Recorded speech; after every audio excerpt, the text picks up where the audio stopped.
Good evening. I'm going to call the May 23rd special meeting of Town Council to order, it being 6 p.m. First, we'll start with roll call. Madam Clerk? Councilors: Bloom. Here. Burdick. Clark. Here. Crow. Here. Levesque. Ludke. Mendes. Here. Neary. Here. Penn. Here. Schnapp. Here. Starr. Here. Tamish. Here. Turkelson. Here. We have quorum. Thank you. Councilor Tamish? Excuse me. I'd like to take this opportunity to introduce Jim Litchwell. Jim is a veteran who lives here in Centerville, in town. Jim was in the Army from 1976 to 1979. He served as a pharmacy specialist at the 97th General Hospital in Frankfurt, Germany. Then, using the GI Bill, returned to school to become a registered nurse and worked at the Worcester State Hospital for a number of years and volunteers at the Royal Inquituit. So, Jim, if you could lead us in the Pledge of Allegiance, and if everyone would please stand. I pledge allegiance to the flag of the United States of America and to the republic for which it stands, one nation, under God, indivisible, with liberty and justice for all. Excuse me. I believe you have some words for in memoriam tonight. Thank you. Thank you all. You don't know how much I appreciate you. You're all my heroes. You are the people that stand up and make a difference in this country. I respect you so much. Thank you.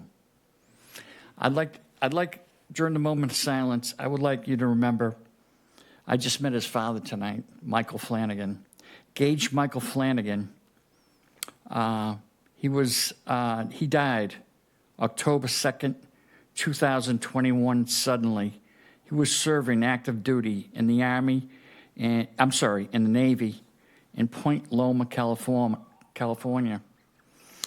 He was born in Nantucket. He graduated from Barnstable High School in 2018, and he was a member of the high school lacrosse and wrestling teams. So if we could remember him in the moment of silence, I would greatly appreciate it. Thank you.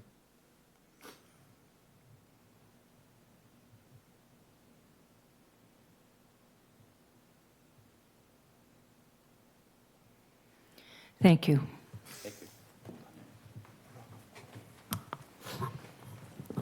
Way too young to go.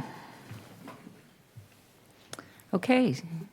So I forgot to make my announcement. In accordance with MGL Chapter 38, Section 20, I must inquire whether anyone is recording this meeting. If so, please make your presence known. Okay, thank you. Seeing none, the town is for sure recording this meeting. Can be viewed anytime you like in the future. Mr. Steen, introduce yourself, please, and get us going. Thank you. Thank you very much. Good evening. My name is Rob Steen. I'm the Assistant Director of Public Works. I will be facilitating tonight's meeting. Dan Santos sends his regret at not being able to attend. Tonight we'll continue our series of workshops that allows deeper dives into specific issues that is normally possible at traditional town council meetings. Tonight's topic is surface, freshwater, and coastal resources. We have 5 strong speakers that will be presenting to you tonight with diverse backgrounds and perspectives on this topic. We will start with Gerard Martin. Gerard is a senior member of the DEP staff and can give a broad look at these issues from a regulatory and statewide perspective. We then will move to Andrew Gottlieb, who has been instrumental in the evolution of wastewater policy on Cape Cod and has a Cape-wide perspective on the issue. Next will be Ed Eichner. Ed is an adjunct professor at the School of Marine Science and Technology at the University of Dartmouth, UMass Dartmouth, which is the entity that manages the MEP model runs and that are used to predict estuary health in the future. He also is one of the prime leads on the Ponds and Lakes Stewardship Program. Ed will be followed by Z. Crocker, who is the executive director of the Barnstable Clean Water Coalition. Their mission is to restore and preserve clean water in Barnstable. Our final speaker will be Amber Unruh. Amber is the DPW's Senior Project Manager for Special Projects and is the DPW manager responsible for estuarine sampling and pond management in the community. What we hope to achieve is a conversation starting with a broad perspective and overview and ending with a focus on Barnstable-specific water bodies. Additionally, tonight's discussion will then lead to a workshop on June 13th on the CWMP. So it can be thought of this way. Tonight is thought of as the problem statement. We're going to go through and discuss what all the issues are, and on June 13th, we'll start to discuss how the town to date and what it plans to do in the future is going to solve those problems. Just a quick note on how I wish to facilitate tonight's meeting. With Town Council President Penn's approval, I will introduce each speaker and present a brief biography for them. They will speak for around 20 minutes and then take any questions on their particular talk. I will then introduce the next speaker and the pattern will continue. After the last speaker, we will all be available for any questions the council may still have. And finally, I will read in the questions that we've received from the public prior to the meeting, and we can address those then. Any questions on sort of how we're planning on doing this tonight, or should we begin? We shall begin. Sounds like a great plan. Thank you very much. Mr. Martin, if I could have you take a seat, please. Gerard Martin. Mr. Martin's been with the Mass Department of Environmental Protection since 1993. He currently serves as the Regional Director at DEP's Southeast Regional Office. In this capacity, Mr. Martin's responsibilities include overseeing the outreach, permitting, inspection, and enforcement activities of more than 110 professional staff at the Bureaus of Waste Site Cleanup, Water Resources, and Air and Waste. Gerard is also part of the team that developed and revised the Title V regulations and the new watershed permit regulations. Previously, Mr. Martin served as the Deputy Regional Director for the Bureau of Water Resources, overseeing the wetlands, waterways, water supply, and wastewater programs. Prior to working at Mass DEP, Gerard was a senior hydrologist at SAIC Engineering and a hydrologist for GHR Engineering. Mr. Martin, the floor is yours.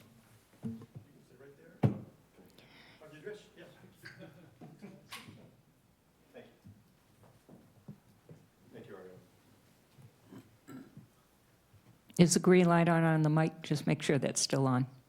Thank you. I'm not even sure you'd need it, but Just checking. not that I would need it. Thank you for the introduction. The microphone is not Pleasure on. being here. She says the microphone isn't on. It's just really for our, Read that better. Bill? Oh, now, there we go. That's better. that's better. Yes. Is that better?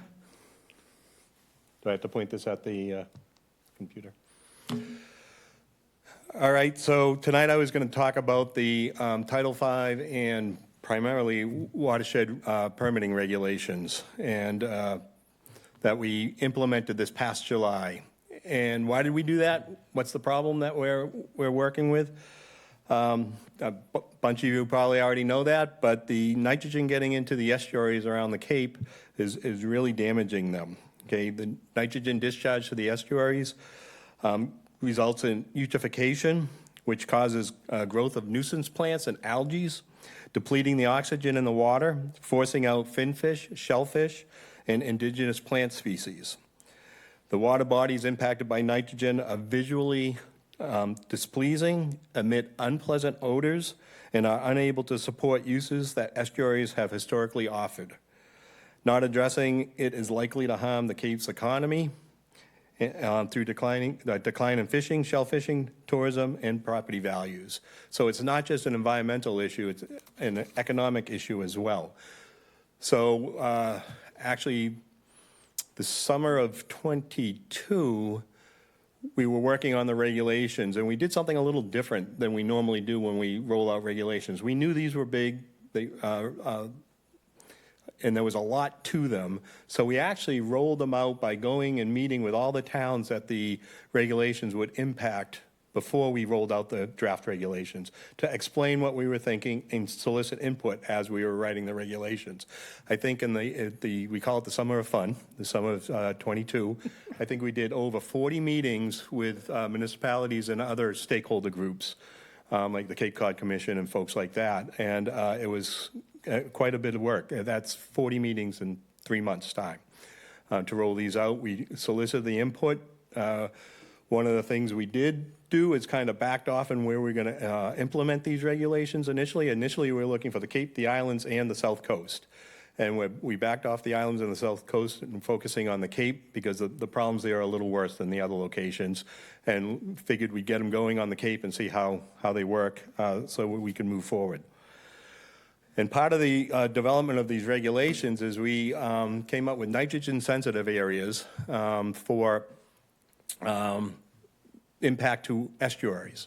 Okay, so the regulations went into effect in July, and there were two sets of regulations. There were amendments to Title V, and then there was the watershed permit regulations.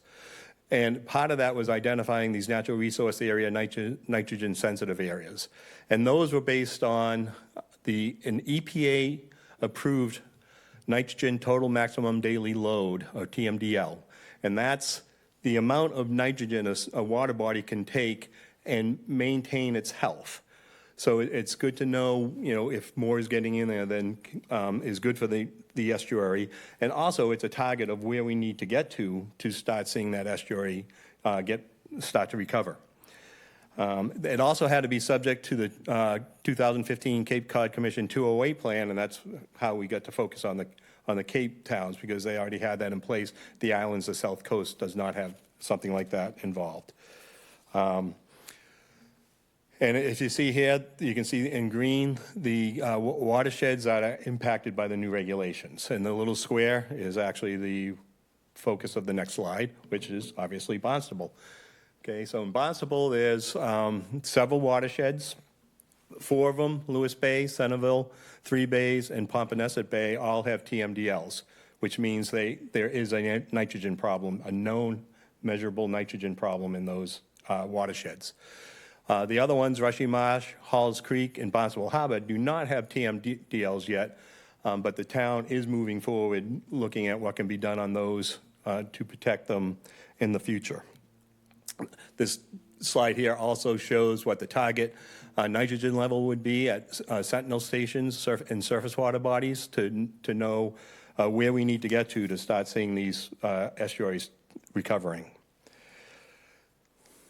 So the regulatory framework is 2 parts to it. There's a Title V part to it, and the Title V part says that if you are in a nitrogen-sensitive area, you have to upgrade your septic system to an innovative alternative septic system, which should be designed to reduce the amount of nitrogen getting into the groundwater. And so that means every residence in that watershed would have to upgrade their septic system under these regulations, unless a couple things. One, the community operate under a watershed permit. And I'll explain a little bit more what the watershed permit is. And the reason it's bold is because that's the direction Barnstable is heading.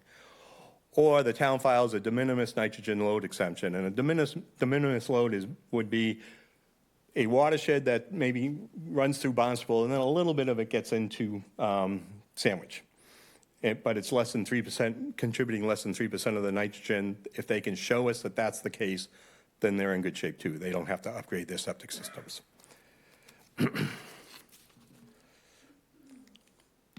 So the watershed permit, this is a big problem. It's going to take a long time. Is a 20-year permit. And it's issued to a government, local government, or multiple governments. We actually issued our first watershed permit a while ago, before we even had the regulations relative to the Pleasant Bay estuary out in Orleans, Harwich, what else do we have out? Chatham, and one other town. And they've been working, it's about 6 years ago we issued that. And it was kind of our case study on how to move forward with these regulations. And they've already been working on decreasing the nitrogen load in their watersheds for 5 or 6 years at this point. So that one is issued to multiple local governments. There's 4 towns that are working on that. And it provides the opportunity, the communities the opportunity to use greater range of solutions to address the water quality needs.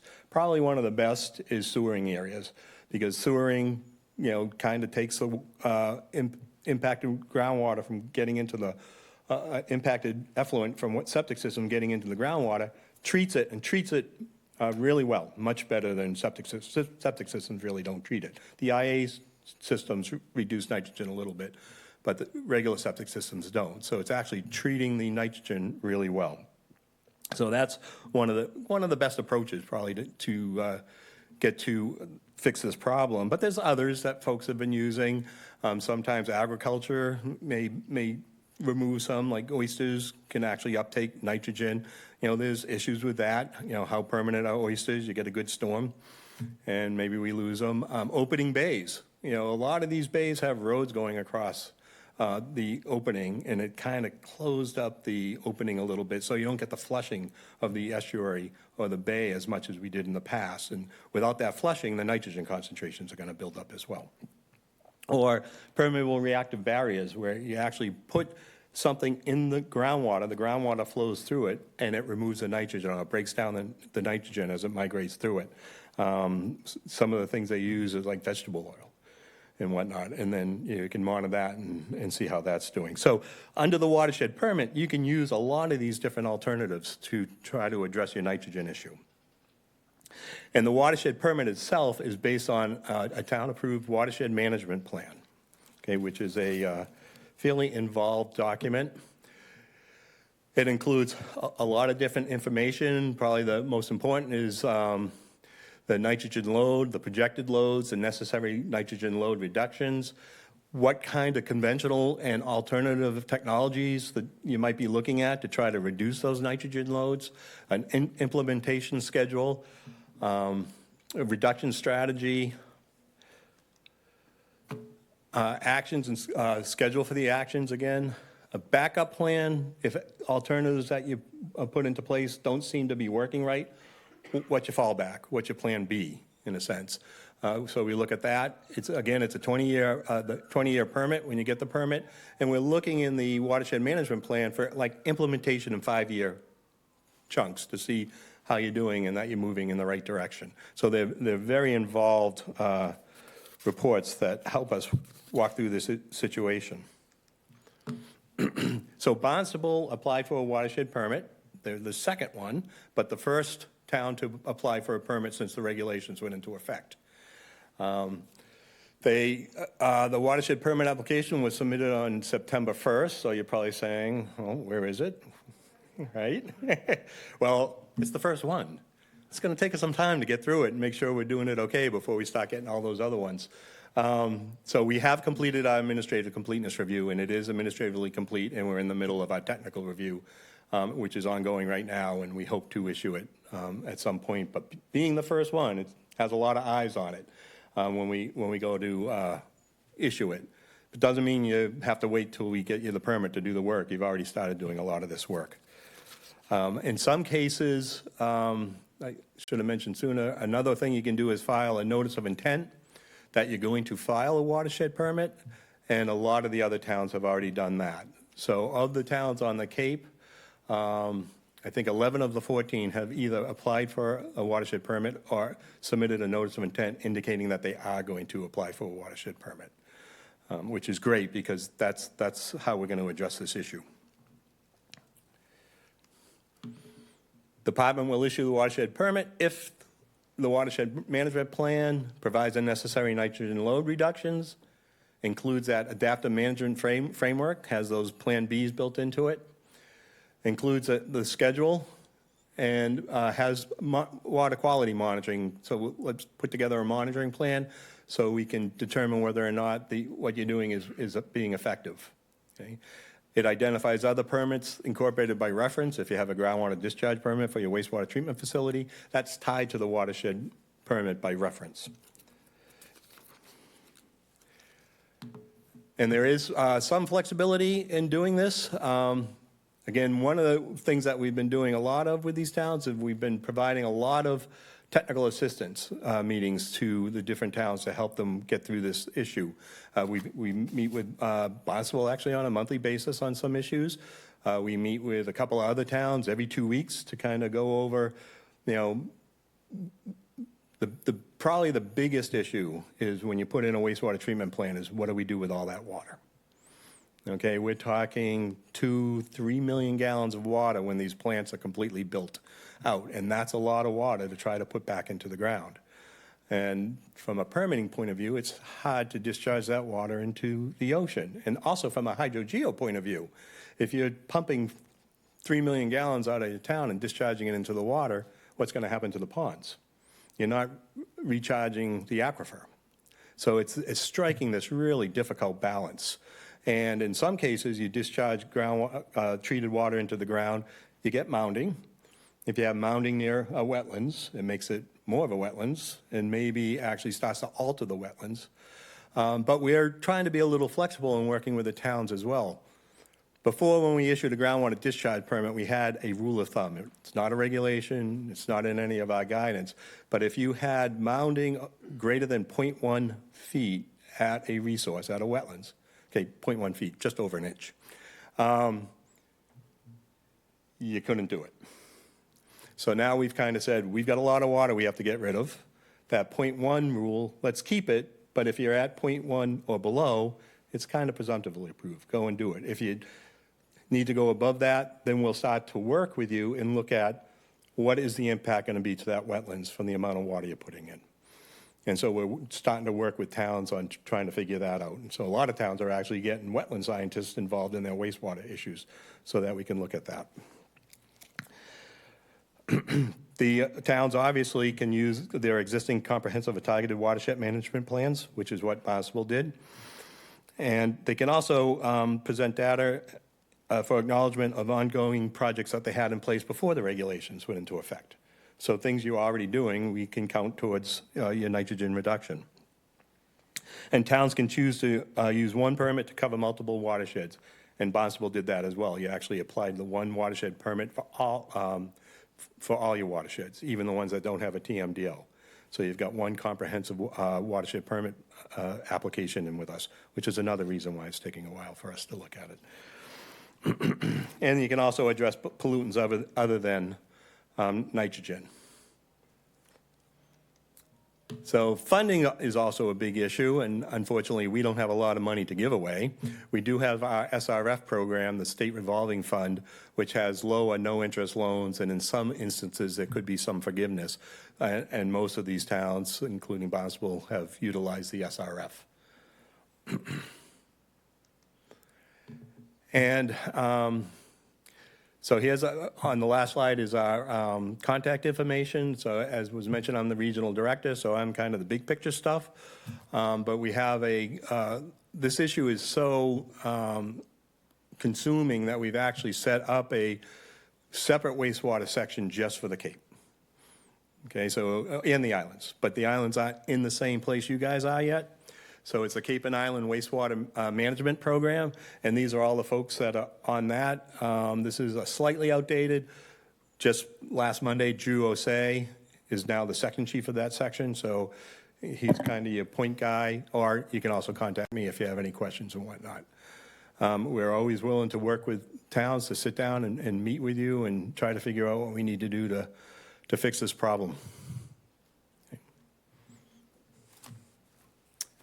Thank you. Great Let me presentation. Say thank you too. I said it first. No, I'm kidding. Okay. Well, I could just say that we have a caller on Zoom who calls in frequently during public comment. His name is Mr. Kirk. I don't know anything else about him, but I know he's constantly asking us about what about the watershed permit that was filed, you know, what's going on with that? It's his favorite question. So you approached it. Yes. He has the same information now that we do, and hopefully he's watching tonight, and he'll know that there's more coming. Well, Dan because Santos also asked me. Are there any other questions? Yes, Councilor Schnapp. Thank you, Madam President. Thank you, Mr. Martin. Just so I have a little better understanding, we did submit our CWMP to DEP, and it got approved. I know that the regulations for watershed permit might be a little bit different than what was in the CWMP, but could you help explain what else you're looking at and what the technical review is including that wasn't covered under the CWMP? It's actually primarily tied to the CWMP and, you know, other information that was submitted, you know, timeframes and things like that. It's, you know, that everything kind of put together. The CWMP is the backbone of the application. Is there any challenge with the watershed permit needing to be 20 years versus the 30 years outlined in the CWMP? Right now, we're staying with the 20 years, but there could be some flexibility in the future. I think there was a certain percentage that had to be, nitrogen removed in 75%. 20, so. Yeah. So if Yeah, so it's if not- we're fairly aggressive in the first 20 years, we probably would still, Be in good shape. right. Yeah. Thank- Council Stark. Thank you. So when does, if you haven't approved the permit yet, does our 20 years start when you approve the It permit? starts with the approval of the permit. Okay, so we're already, that takes a few years off. Well, that's the first time anyone has ever said that. I will take it under advisement. Okay, thank you. You all set down there? Okay. Everybody else good? Council Clark. Thank you very much, President Penn, and thank you, Mr. Martin, for your presentation, comprehensive. Regarding IA systems, I know that there's the Cape has been at the forefront and very progressive about addressing these systems. How does the state see that they can enable and or provide incentives for residents to adopt them on their own instead of the punishment or a penalty should they need to get it?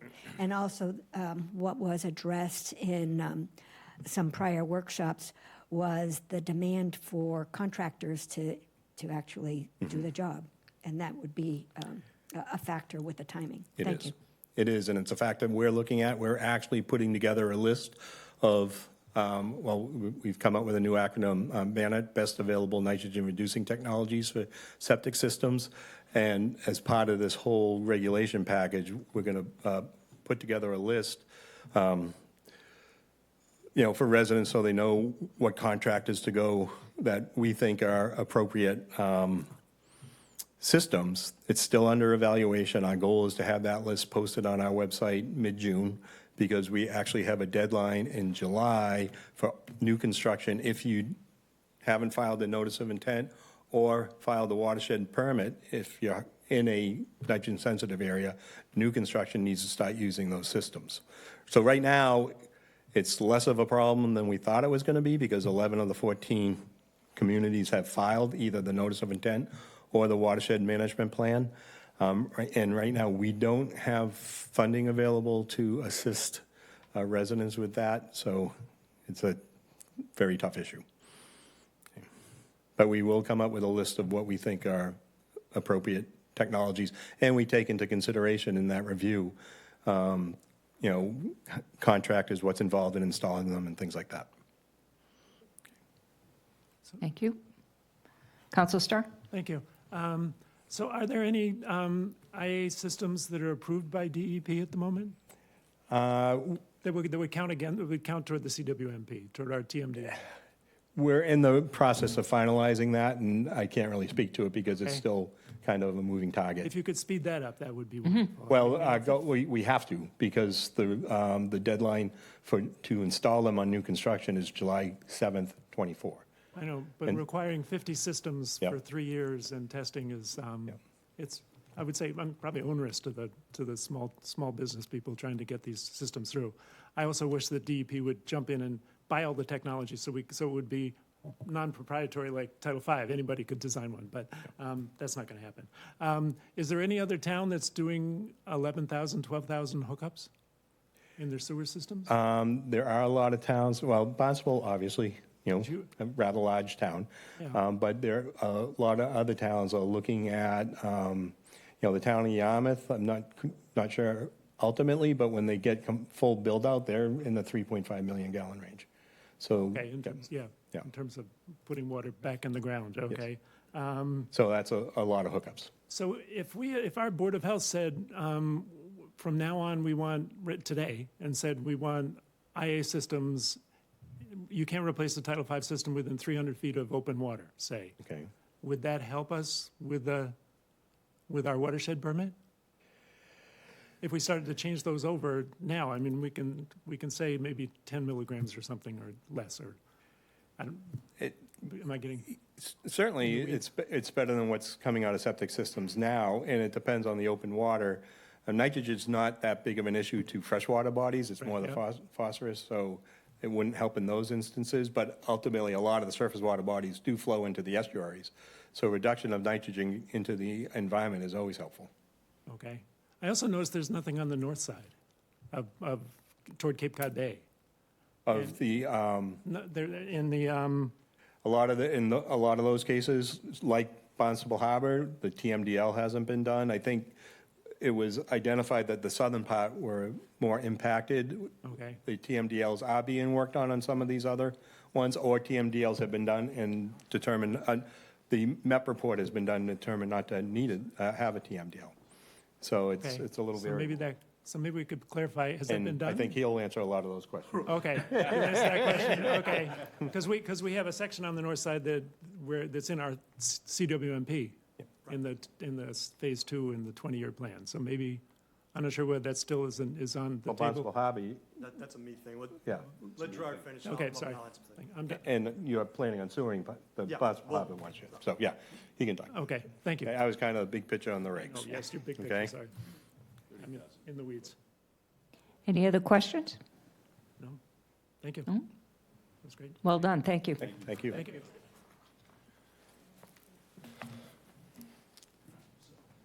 Okay, so to try to pick back up on that line of questioning and stuff, so a couple different things. So our CWMP right now, the way the CWMP was written initially was it is completely achievable with a centralized collection system, so it's not reliant on IA systems. So the watershed permit wouldn't be dictated by IA systems at this point in time. That doesn't mean the town shouldn't have the conversation you alluded to, by the way. I think it absolutely should, but that's Rob Steen's opinion, not the town's opinion. But in terms of the watershed permit, it's not predicated on if we put in more IA systems faster, that it would somehow accelerate the watershed permit. The other piece, when we start talking about the different solutions that we're doing, what I'd like to remind everybody is tonight is sort of a first part of a two-part presentation, really. Tonight, we're talking about the problem set. On June 13th, we're going to come and start having a conversation on the CWMP, what's been done to date, and what we're hoping to do going forward into the future. And I think a lot of those kinds of questions are things that we'll start to chew on the June 13th time. So I'd ask that we postpone some of that to then. What we do know about the north side, broadly in terms of the watershed itself, or the water bodies itself, is when the MEPS model was done, the MEP model was done, and Ed's here, he can speak to this when he gets up. What was found was largely the bay has assimilative capacity. It is fine. However, there was one little section that would need sewering. That's the section you see in phase 2. That's going to be sewered in phase 2. Does that answer your question? Yes. All right. Any other questions before I move to my next speaker? I think we're good. Good. I'll need Lynn's help with this because I understand my next speaker is on Zoom. That's the plan. And I'll introduce him while she's doing that. Andrew Gottlieb. Mr. Gottlieb is the Executive Director of the Association to Preserve Cape Cod, a group whose mission is to preserve, protect, and enhance the natural resources of Cape Cod. Mr. Gottlieb has a BA from Harvard University and an MBA from Boston University. He has more than 35 years of environmental protection experience in government, including serving as the Executive Director of the Cape Cod Water Protection Collaborative and as the Chief of the Office of Commonwealth Development, where he coordinated Massachusetts energy, housing, environmental, and transportation policies. Andrew has also served 5 years as an elected member of the Mashpee Board of Selectmen. Mr. Gottlieb, can you hear us? I can. The floor is yours, sir. Great. Thank you for the kind introduction, and thank you for the council, both for asking me to address you this evening and your indulgence of my travel plans. So what I wanted to try and do for you this evening was talk broadly about Cape water quality overall, and then, focus in a little bit on how Barnstable fits into that broader picture. And to do that, I'm going to share my screen here. Hopefully everybody can see that. Our the basis of what I'm going to walk you through is our annual State of the Waters report. And can you all see that? Yes. Great, thank you. So I'm going to go through this relatively expeditiously. Any of the details you can find on the APCC website or capecodwaters.org. And one of the nice things I think about this report is it lets you either look at things from an overview perspective, and if you're interested in data and seeing how the numbers got calculated, you can follow it all the way down into the individual sampling results for each of the water bodies that are being evaluated. So in sum, 90% of the estuaries on Cape Cod and all south facing and all but one to the west fail to have a station or a portion of the water body that fails to meet state federal water quality standards. This work is done utilizing publicly available information that's been gathered, some by our friends at SMAS, some by Buzzards Bay Coalition, some by the individual town monitoring programs. For the embayment work, we are not actually at APCC generating new data. We're simply utilizing the data that's out there in the public domain. And what it shows you here is that almost every estuary on Cape Cod is negatively impacted by nitrogen loading, driven largely and predominantly by septic effluent. And in those water bodies that are degraded, they are continuing to get somewhat worse because the poor water quality is moving from the headwaters of these estuaries down closer to the mouth of the estuaries. And so we look at it from a embayment stations report perspective.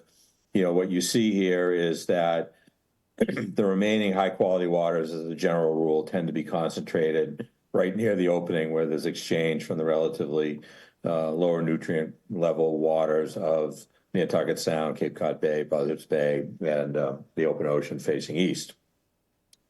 And so the way this report is done is that, if you have a station within a particular larger water body that is poor, then the rating applies broadly to that individual estuary. So this gives you a pretty good look at a gross level of what's happening on Cape Cod. When we started doing this report 5 years ago, the percentage of water bodies that failed to meet the standard was 68%. It's been holding steady at 90% each of the last 2 years. We have not yet done an analysis for last year's monitoring data. It's still in the gathering stage.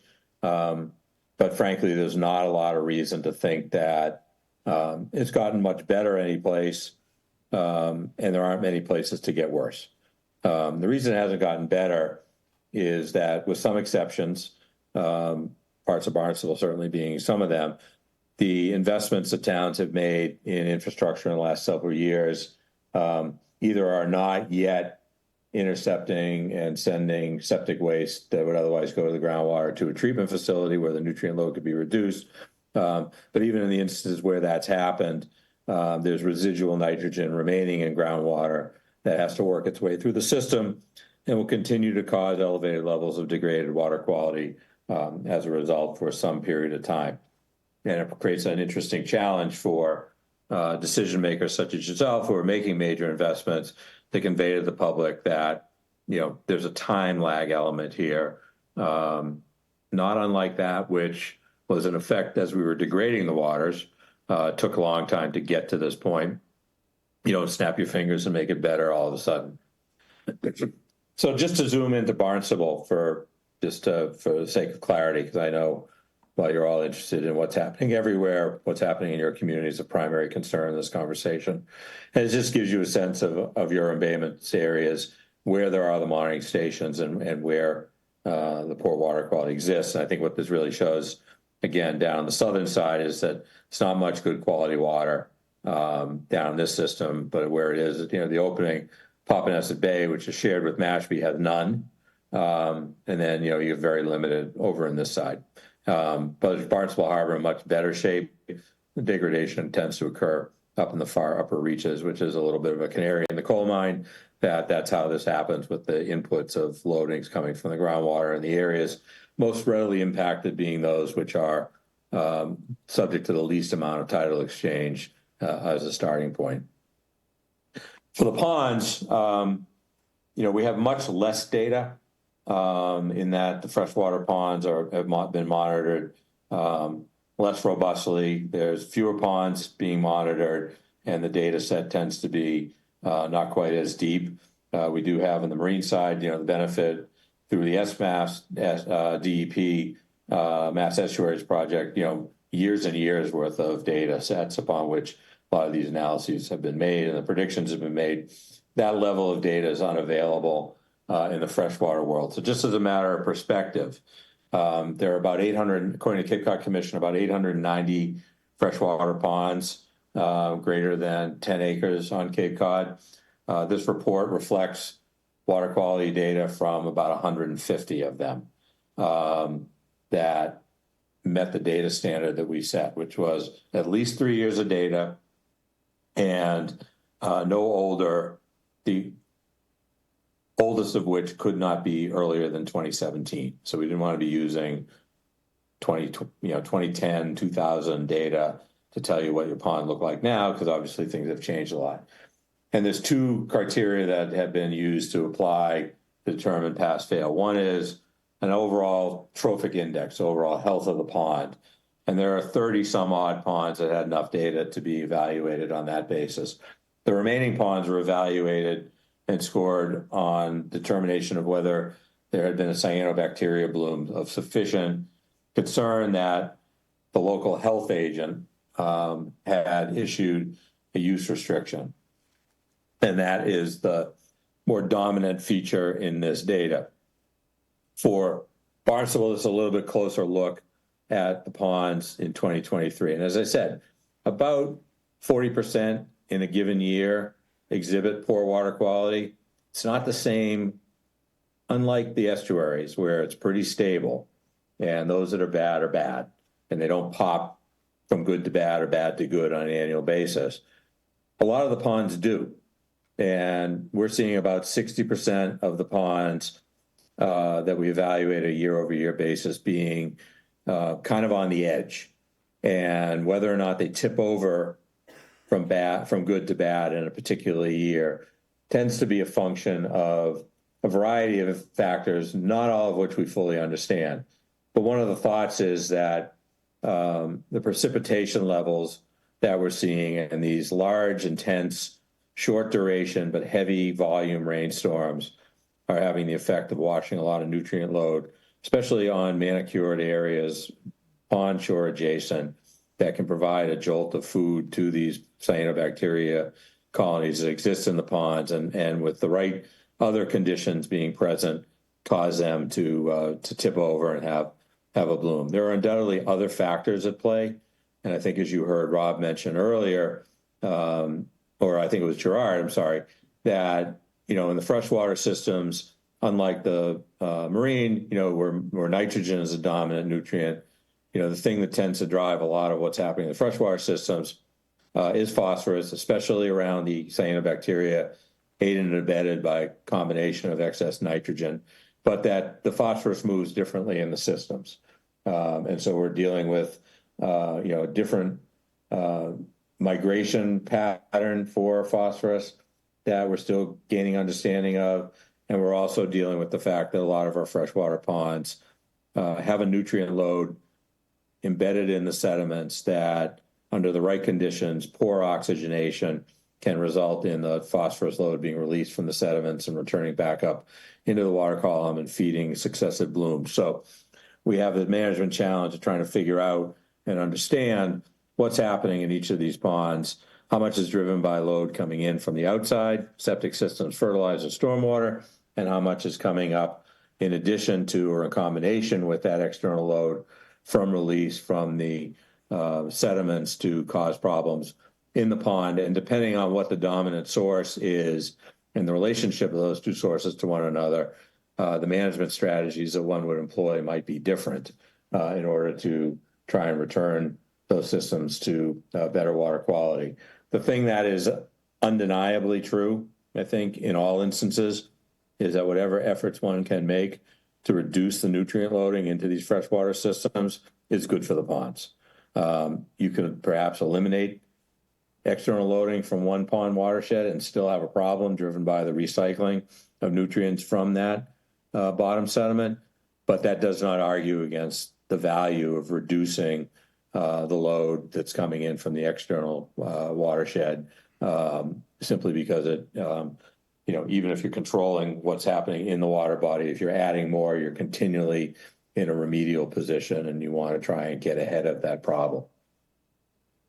For water supplies, the story is substantially different and somewhat more positive relative to what we're seeing in the surface waters. There are 21 public water supply systems, larger systems on Cape Cod. I believe you have 5 of them within the town of Barnstable. And 19 of the 21 provided excellent water to their customers in 2022, which is the data set upon which this is based. 2 had good water quality, no one had poor. So why the difference? The difference is, in our estimation, that long ago in the 1970s and 80s, there was a fairly well-formed public policy consensus around the importance of protecting both existing and future water supply sources from potential groundwater contamination. As a result, towns implemented aggressive programs to buy land proximate to their water supplies and future water supplies, as well as implementing wellhead protection zoning measures that would manage and eliminate, or at least limit, the potential hazardous land uses close to the water supply that might result in contamination. And so as a result of good management practice, we've maintained good water quality. And that is in sharp contrast to what's happened in the especially the nearshore areas of our ponds and saltwater areas that have suffered from both the combination of intensity of development and the decision that was made to rely on septic systems as a primary means of wastewater disposal. So the story around water quality for drinking water is much better. There are some caveats, though. And the caveats are that 10 of the 19 that had excellent water quality did have PFAS compounds in their source water at levels below the state regulated level. So they met state and federal drinking water standards, but there was some contaminant within those water supplies. There was no threat to public health in that the supply provided to customers complied with the state standards, but there was that compound there. And what it speaks to is a somewhat broad ubiquity of PFAS compounds. We all know about some of the major sources. You know it as well as anybody in Barnstable, given some of the challenges that you've confronted around the Fire Training Academy, potentially around the airport. Mashpee and Falmouth are well aware of the PFAS contamination coming off Joint Base Cape Cod. Those are big sources, and they're pretty well known, not fully under management yet, but known. But there's a fair amount of PFAS in the groundwater that is coming from diffuse sources, septic systems included, because of the volume of PFAS compounds in so many consumer products that it finds its way through our bodies, into our septic systems, into the groundwater, and ultimately into the water receptors of which we are concerned, being drinking water, surface waters, and the marine environment. So it's out there. It's controlled. Your water suppliers are, monitoring now under DEP rules. And I think, there's a great deal of comfort that there remains an ability to provide high-quality drinking water to the customers. But from a source management and a resource management perspective, PFAS and PFOS compound contamination is a significant and growing concern, and is something that has major financial implications for the water supply community in order to maintain the quality of the water provided to its customers. And here's your slide, and you see, all high-quality waters in your water supplies, but with PFAS present. So with that sort of concludes my race through water quality on Cape Cod, and I'm happy to answer questions now or later in the program. Thank you. Questions? Don't see any hands going up. Up, Council Stark. I'm just, thank you, Mr. Gottlieb. I'm wondering about monitoring as we move forward. Is that part of, is there enough monitoring going on in saltwater embayments? I think, Councilor Starr, the saltwater embayments, the monitoring is pretty good. So there's two ways to answer your question. On the saltwater environment, a lot of the post or ongoing monitoring is funded either by individual towns through their contracts, a lot with SMAS, others through some with Center for Coastal Studies, especially more on the Outer Cape. And there is some DEP-funded long-term monitoring, some of it in the more offshore waters, but also some inshore that are funded currently by DEP with the Center for Coastal Studies. There's, I think, an open question and a discussion to be had about the long-term funding source to continue that monitoring. And I think everybody's generally in agreement that, especially now that towns are making major investments in infrastructure and are going to be having their watershed permits, which are going to have a long-term monitoring for compliance piece, that exploration needs to happen to find a supplemental funding source so that does not fall exclusively on the backs of each town, given that there's some efficiencies of scale and economies of scale in having a central contract. So I think that's something that is being discussed, through the Cape and Islands Water Protection Trust and the county and the commission moving forward to try and come up with a solution to that and a long-term answer. On the freshwater side, the monitoring picture is much less sound. The county made a $3.5 million commitment in 2023 to something known as the Freshwater Initiative. Included in that, and it's basically an attempt to bring the understanding of the freshwater challenges and to create a management structure for dealing with it that is comparable to and parallel with the discussion that happened in the 208 program for the estuaries back in 2015. As a part of that, APCC was selected by the county to do a freshwater sampling program. We're doing 50 ponds across the Cape for standard water quality parameters once a month at multiple depth locations in each of the 50 ponds. And of the 50 ponds, they are distributed across all 15 towns. I'm quite certain, without having the list in front of me, that there are more ponds being sampled under the Freshwater Initiative in Barnstable than any of the other towns for obvious reasons, given your size and the number of ponds in your community. This is the second year of a 3-year contract that APCC has with the county.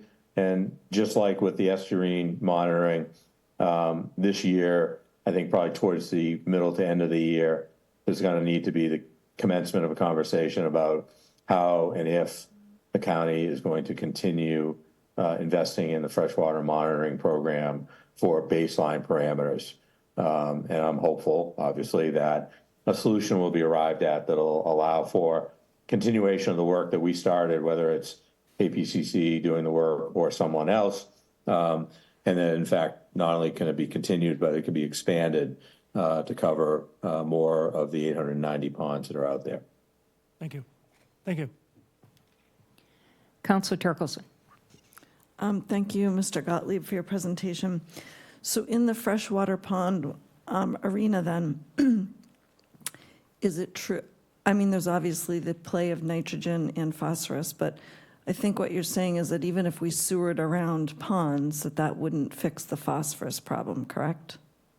I didn't quite go that far, because I don't think we fully know yet. And I think that that's what a lot of the freshwater initiative sampling is intended to try to suss out a little bit more detail. I think that given the time, travel, and the ability of soils to hold phosphorus, not permanently and not indefinitely, the discussion about which portion of the watershed you want to sewer to get septics out of the near shore areas to some of your ponds has to have some precision to it. And it may be that, the concentration of sewering around some of these ponds can be a little bit more limited to the areas closest to an upgrading of the ponds. And I think that in combination with changes in practice of property management close to the pond that, minimize and eliminate the use of fertilizers on lawns that run right down to the pond, as well as the restoration of plantings, native plantings preferably, close to the shorelines and areas that have been stripped of vegetation as a catch for nutrients running off lawn areas. Those will all be necessary and helpful. And then I think that the role of stormwater conveyance from private and public roads into these pond areas, into these ponds directly may have a greater role relative to the whole and the benefit that would be ascribed by eliminating them to these ponds than perhaps in some of the estuaries. So it's a slightly more I don't even want to say complicated. It's just a slightly different calculation. And, for a lot of our ponds, we need to know a little bit more to help guide your investment. I think that there's a thought approach that has value, which is, as I think Rob mentioned, or Gerard, a lot of these ponds have streams that discharge directly to the estuaries. So the extent to which you're doing sewering around the ponds that captures both the phosphorus and the nitrogen load, especially that nitrogen load, that once it hits the pond can be down to the estuary in a day or two traveling down the river, as opposed to the longer time of travel, that you have the ability to get two benefits, one for the saltwater environment, one for the freshwater environment, for the investment of a single dollar towards a particular sewer line. And a lot of the 208-driven plans looked largely and almost exclusively at the benefits to restoration of the estuaries, considered lakes a little bit, but considered them as much as a nitrogen sink to the benefit of the estuary than as ecological systems of their own merit. So I think that more work needs to be done to broaden the perspective, to look at lakes, but it doesn't have to be completely additive. There can be strategic sewering of specific areas of lakes that will benefit ponds as well as estuaries, and it won't be seen as being adding to your estuarine requirement and the costs associated with that. And in that same vein, then, would using IA systems around our ponds be a beneficial thing that obviously residents that might want to incur that cost could do if sewering isn't going to go to those areas? Right. So I think that, people need to be, and this might sound funny coming from me, you need to be clear-eyed about what problem you're thinking about solving before making the individual investment in some of these IAs.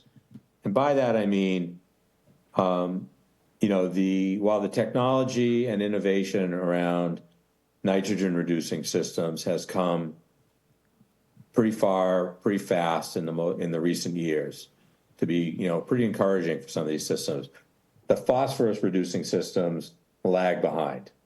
So a lot less is known about the efficacy of any one particular system designed to remove phosphorus than it is from most of the nitrogen-reducing systems. So if you put in an IA that does a really good job taking nitrogen out and you're trying to benefit your pond, you shouldn't necessarily have confidence that you're going to get the phosphorus reduction that you want or that is necessary to bring that pond back down into better water quality compliance. So I think it's a conversation worth having, but the systems that do a great job on nitrogen don't necessarily achieve the outcomes you want to have for phosphorus.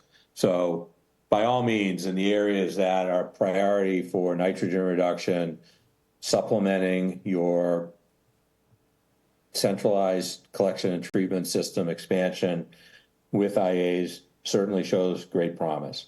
I'm not yet comfortable making the same kind of declaration for freshwater systems. There are a couple of systems out there. You can use composting toilets, which really are almost zero discharge anyway, and so those do a great job both on nitrogen and phosphorus reduction for the receiving water body. Not everybody's up for that. So there are some out there that are sort of conventional but don't function with conventional water-based toilets the way people are accustomed to, and so it's something that for the right house in the right place with people with the right willingness to do them, there are some composting or incineration type systems out there, but pretty much anything that functions like a conventional septic but is tuned towards phosphorus, I think has a ways to go in the DEP approval process, and really defer to Gerard for the specifics on where any of those are in the provisional approval process, but I don't think there's a high volume, and then not enough is known yet for them to be out there as a publicly supported phosphorus mitigation strategy. Thank you. Councilor Clark? Thank you very much, President Penn, and thank you, Executive Director Gottlieb, for your presentation. Knowing that you're not only the Executive Director of APCC, but also past selectman in Mashpee, did the solar bees work? And is that something worth considering in Barnstable? Sure. So the question you're asking, Chris, is so in Santuit Pond, some years ago now, probably a dozen, if not more, the town invested in circulating pumps, solar-powered circulating pumps known as solar bees, to deal with try to keep Santuit Pond from becoming anoxic at the bottom and having the heavy phosphorus load in the sediments released back into the water column. And so I guess my answer on that one, they're still there, is that the water quality in Santuit Pond is abysmal. It's bad. As I said earlier about the lakes presentation, some ponds are good some years, some ponds are bad some years. Santuit's bad every year. And so, there was some improvement early on with the solar bees. Water quality wasn't good, but I would characterize it as less bad. And that was attributed by town's natural resources department to the mixing that came from the solar bees. I would say that at this point in time, the conditions at Santuit have degraded to the point where they overwhelm any significant benefit that might be coming from the solar bees. Town of Mashpee has a use restriction on Santuit for more of the summer than not. So it's hard for me to look at it and say, well, that's a success. So I think my answer to you would be, with all of these alternative approaches, they need to be done in combination with meaningful source reduction. And there hasn't been sufficient reduction in the external sources that are harming Santuit Pond to enable the solar bees to do the job everybody thought they were going to be, which was to be effectively a replacement for improved wastewater management on the shoreline. So I'm not going to sit here and say they would be ineffective anywhere, but in highly degraded situations with high degrees of loading coming from dense development, I would caution against relying on that as your silver bullet sole solution. Thank you. Thank you. No other questions? Thank you for your presentation. Thank you for your time. Thank you, Mr. Gottlieb. Just to pick up on Dr. Turkelson's question, when Amber Unruh comes up, she'll talk to about, part of her presentation will talk about the ponds program that we are doing. Part of that's to get at what Andy and you were sort of having a conversation about. The reason why we got to that program ultimately was we kind of understood what the ponds were, the quality of the water in the ponds, but what we didn't understand specifically is what was the smoking gun that was causing that issue. Was it a sediment load? Was it a stormwater runoff? Was it home septic systems? Was it fertilizer? Was it dog waste? Was it that kind of stuff? And that program that you guys have now been funding for a number of years, and Amber will talk about it in more depth, to first year do the monitoring in the ponds, second year come up with solutions, is meant really to start to get after that. Where is what solution the right solution for which pond? And what you'll find is if the ponds that we've done are already, Schuylkill's Long Pond as an example, 2 different ponds, both have phosphorus issues, but 2 different solutions for them for reasons that she can get into in depth and stuff. So that's why that program is in place, and she'll speak to that in more depth. We ready for our next speaker? Mr. Ed Eichner. Mr. Eichner is a principal senior scientist at TMDL Solutions LLC, an adjunct professor at the School of Marine Science and Technology at the University of Massachusetts, Dartmouth, and has been completing surface water quality and groundwater assessment and management plans in southeastern Massachusetts for over 30 years. Mr. Eichner helped establish and implement the integrated water quality, groundwater management, and regulatory structure developed by the Cape Cod Commission, where he worked for 18 years. He was also one of the prime leads for the creation and the sustaining of the Cape Cod Ponds and Lakes PALS program, including more than 20 summers of volunteer water quality snapshots, and has completed more than 15 pond measurement plans. Mr. Eichner was also the watershed/land use technical lead for more than 60 estuaries assessed through the Massachusetts Estuaries Program, which to date has led to more than 130 nitrogen TMDLs approved by Mass DEP and the EPA. Mr. Eichner? Do you want here or there? Well, sit if you wish. I'll stand. Okay. Welcome. Thank you. And thank you, Rob. So in trying to put this discussion together, I wanted to sort of try to take you through why we are where we are, how we have sort of evolved in getting together the information, and some of the lessons that, as we've gone through all of this, what we've learned in terms of trying to protect water quality on the Cape. How does this go? Like that. All right, so this is a map of output from the regional groundwater model that was done by the U.S. Geological Survey. It basically shows you where the water goes and how it gets there. And the basic gist is that anywhere you have water, it ends up along the coast.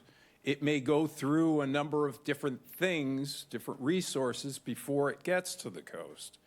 So on the map here, does that actually work? Not very well. The light pink here those are areas where it's directly going to the coast. It's not being intercepted by any ponds. It's not going through any rivers. It's going directly into the estuaries that are along the coast or directly into the coast without getting into any of the estuaries. Anything in the sort of hot pink that's on here, these areas, it's going into a pond. So groundwater goes into those ponds, and then it goes to the estuary. Any of the green areas on here are the rivers or streams. So in those particular areas, the groundwater goes into those rivers or streams and then makes it to the estuaries. The blue areas are the contributing areas to the public water supplies.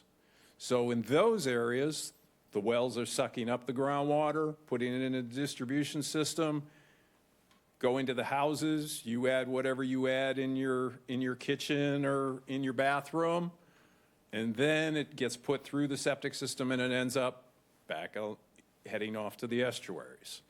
So you can see just even this simple kind of map, it starts to get complex as you start to talk about each of those resources and what impacts each of those things. Oh, come on. Not working. All right. The other thing to keep in mind is anything that you do on the land ends up in the water. So septic systems are primarily the way that we treat wastewater on the Cape. Barnstable is blessed with a municipal treatment system. So that tends to focus where the discharge occurs from the wastewater that gets treated in Barnstable. But for the rest of Barnstable, it's going into septic systems. When that wastewater is added back into the ground, it adds all sorts of different contaminants. What we've talked a lot about here is the nutrients. Those are the nitrogen, important for what happens in the estuaries, phosphorus for what is important and happens in the ponds. Nitrogen moves with the groundwater. So once it gets into the groundwater, it's going to move just as fast as the groundwater, which is roughly about a foot per day, planning-wise as a number. Phosphorus moves much slower, but it does move, and that's how we end up getting phosphorus into our ponds from wastewater. Everything that we put on the land ends up in that groundwater. So all of these discussions about PFAS and microplastics and all sorts of other things is getting in there because of different things that we're doing on the land. So when we think about management, we need to sort of think about all of those things. Most of the focus that we've talked about here today is the nutrients.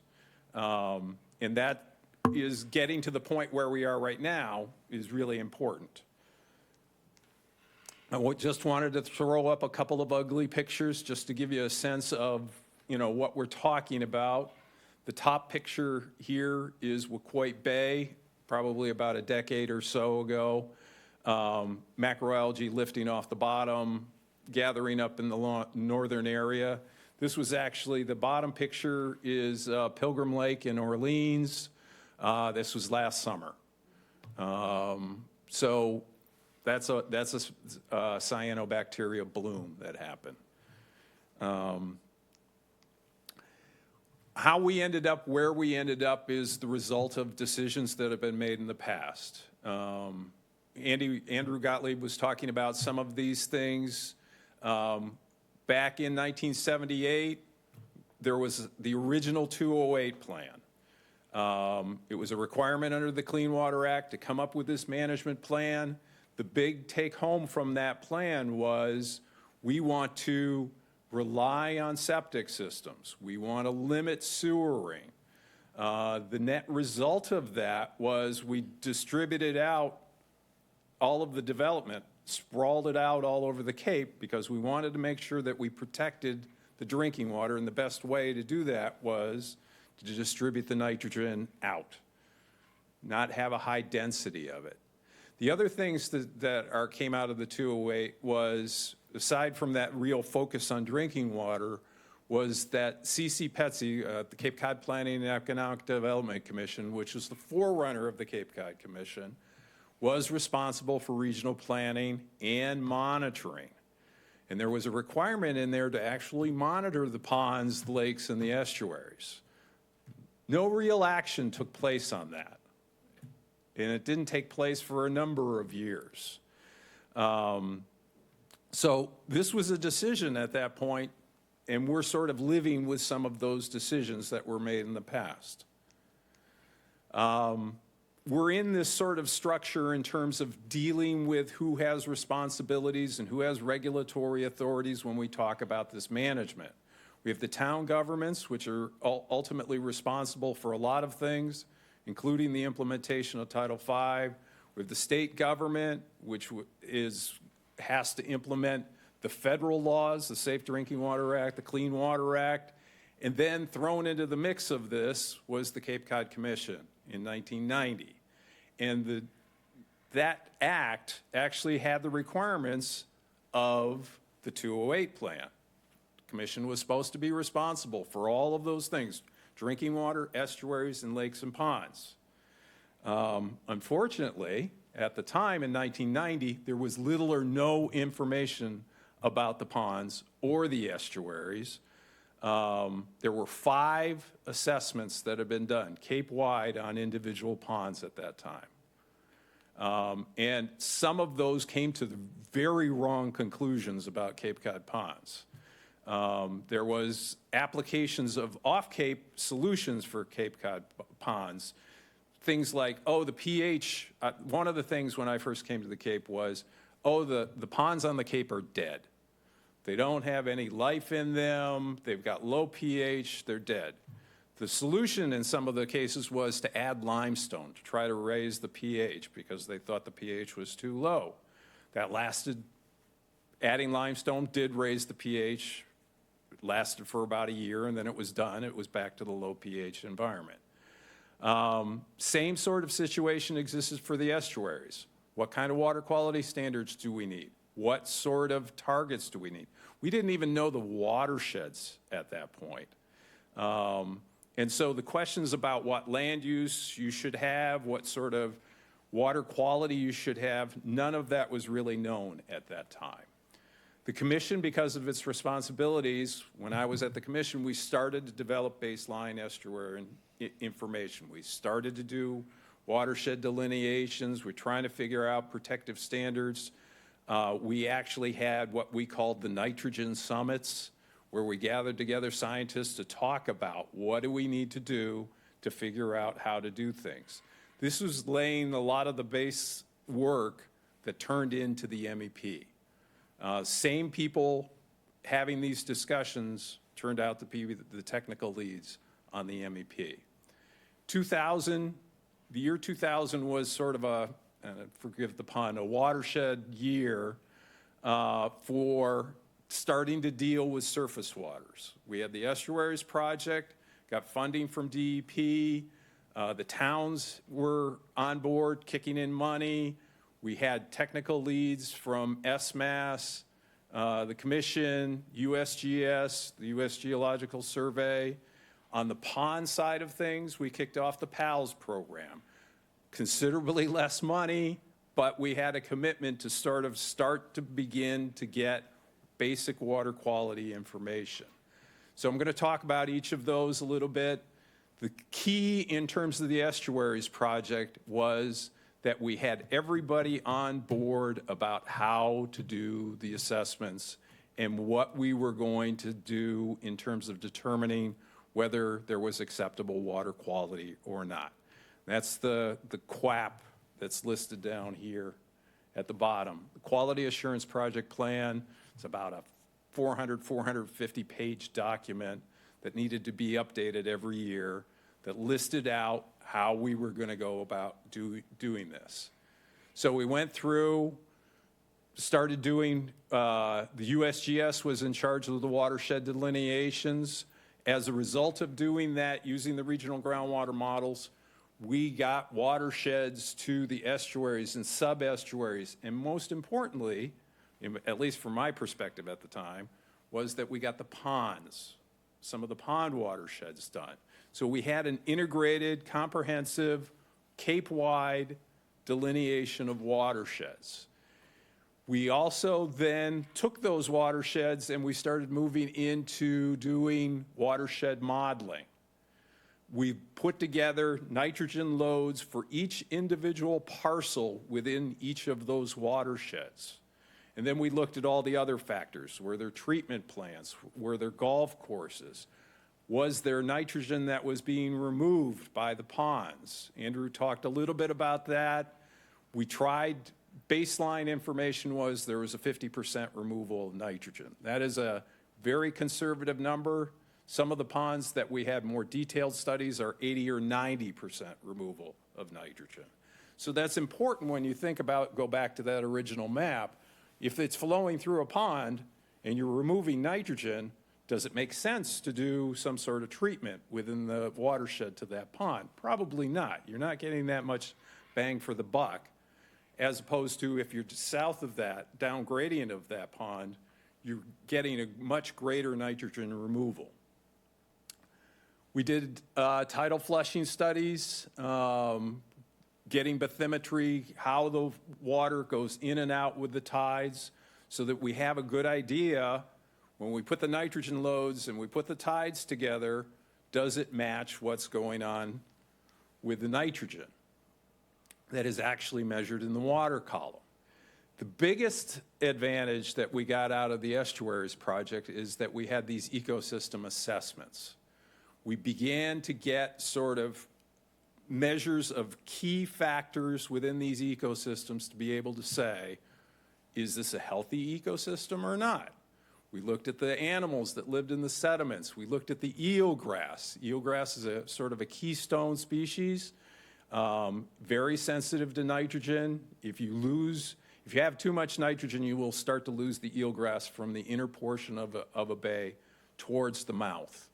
And that research had been done prior to getting into the estuaries project.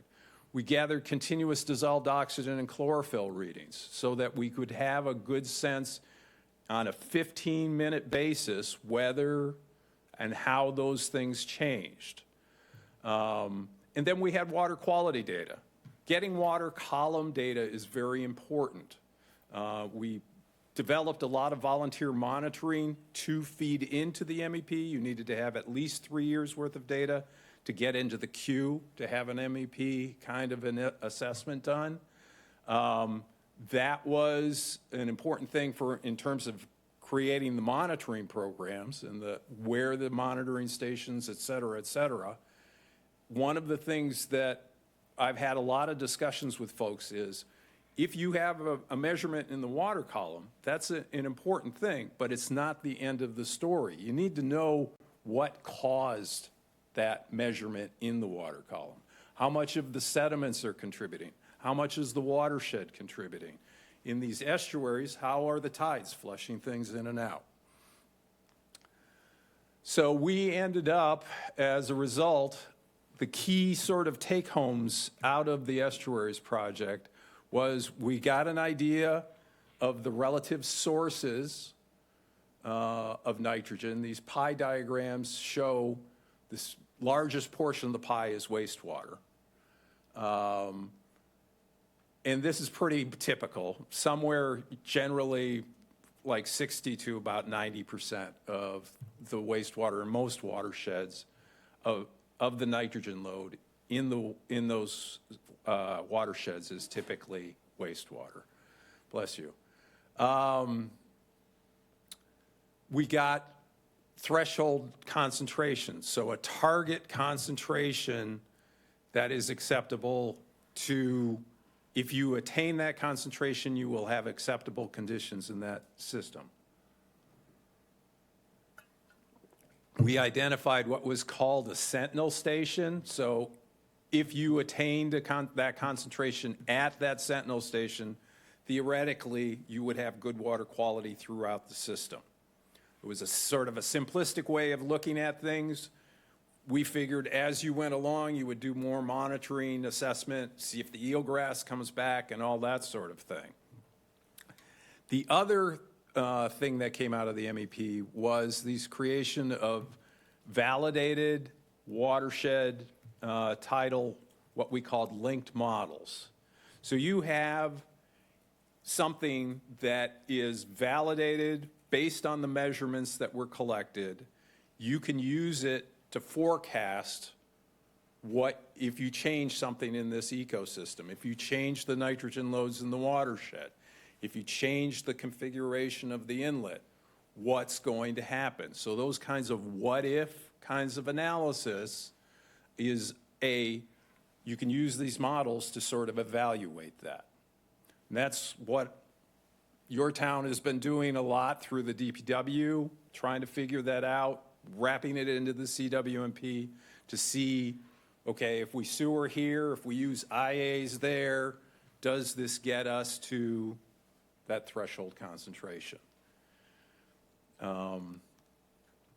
So DEP got a lot of system-specific assessments. They got information that fed into their integrated list requirements under the Clean Water Act. They got nitrogen TMDLs.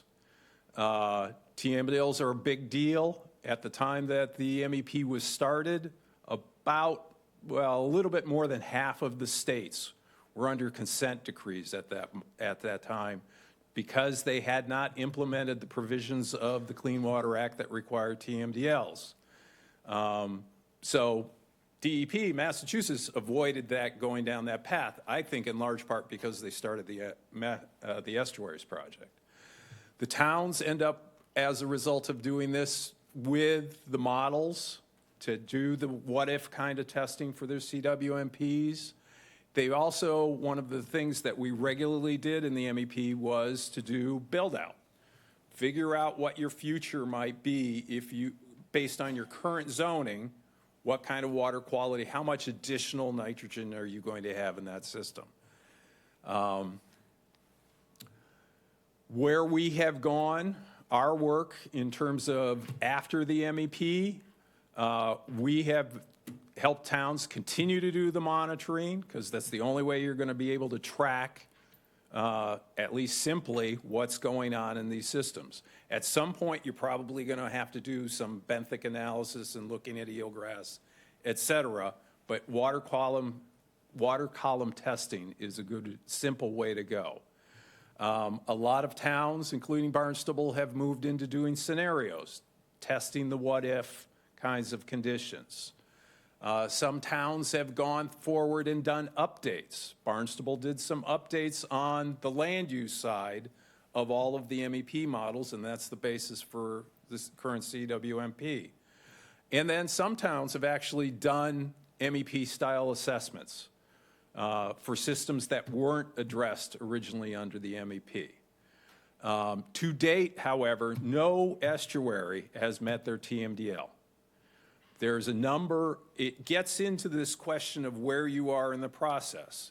You've done the assessment, you've figured out what your potential universe is of options to try to get to that point. You're beginning to get into the implementation that eventually will get you to the TMDL. Where are we going? Oh, PALs. So I wanted to talk a little bit about the ponds. Lots of folks came in to work to get this thing going. We had some seed money from the Community Foundation, mostly Cape Cod Commission initiated. SMAS came on board and provided something that was very important in the initial monitoring stage. In 2000, we started by giving away Secchi discs. So we made Secchi discs. This is this down here. This is Fire Training Academy. That's actually Tom Cambereri standing there drying Secchi discs so that we could give them away. We got people used to the idea that they could go out and do something to do monitoring on their ponds. The next year, we sort of kicked it up a notch. We did the first PALS snapshot, the Pond and Lake Stewart snapshot. We had donated lab services by SMAS, which was basically, if you followed a given protocol, brought the samples into the Cape Cod Commission, we would get the samples to the lab, and the towns would get the results back. That's been going on now for more than 20 years. It's still ongoing today. That first year, we had 196 ponds that were sampled Cape-wide, at least one in every one of the towns, so that I could say we sampled all over in each of the towns on the Cape. We did the Cape Cod Pond Atlas. This was the first identification of all of the ponds on the Cape. We went through, we looked at the water quality data. We came up with Cape-specific thresholds based on that data. That gave us a good idea. When we look at the data, we can say, is this an impaired pond? Is it not an impaired pond? We're just based on what we're doing with the PALS snapshots. 2022, 2002 to the present, we have continued the PAL snapshots. Some towns have added spring sampling to give you an annual baseline. Some towns have gone into the whole summer thing. That's what APCC is doing right now through the county, is doing testing through the whole summer. They're doing it on a limited number of ponds. They're not hitting all of the ponds in a town. Townwide data review on the ponds. So as we have gone along, a number of towns have gone and said, okay, what's all this data mean? Where are we going? What's it look like? How are our ponds doing? And we've done this a number of towns, a number of times actually for Barnstable. We did the first time in 2008.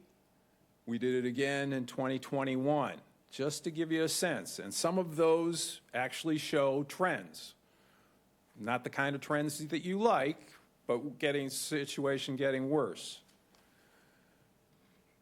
The next step is to go to these individual pond assessments, to move into the kinds of actually MEP-style assessments of individual ponds. And when I say MEP, I mean some of the same kinds of things. What are the sediments doing? What's the watershed like? What's the phytoplankton doing? Is there a stream input or output or both? Are there plants? Are there mussels? Figuring out all the factors that influence what you actually measure in the water column. And Amber's probably going to talk a bit about this, but the DPW has been working on trying to work through some of the ponds. So Schubel and Long are done. Lovell's is pretty close to being done. Waquaket's on the way. Long and Centerville is next on the list. Then we get to this question, you're doing all this assessment, you're developing management strategies, and then you get into the question of implementation. What do you do about it? There are proven techniques, and then there are experimental techniques. Most of the proven techniques fit into the category of we're going to deal with the sediments. That's an alum treatment or an aeration system. Talked about solar bees, that's an aeration system. Some of the ponds, the watershed is a bigger deal. It's a bigger deal than the sediments, so you really need to focus in on the wastewater. That's where you get a dovetailing with what's going on with the CWMP. As a result of the management plans that we've been working on, Schubel had an alum treatment. It's not the overall solution. It's actually wastewater that needs to be the solution in Schubel. But the thought was if you do an alum treatment, you knock down the sediments enough, maybe you have an okay situation until you get to the wastewater solution.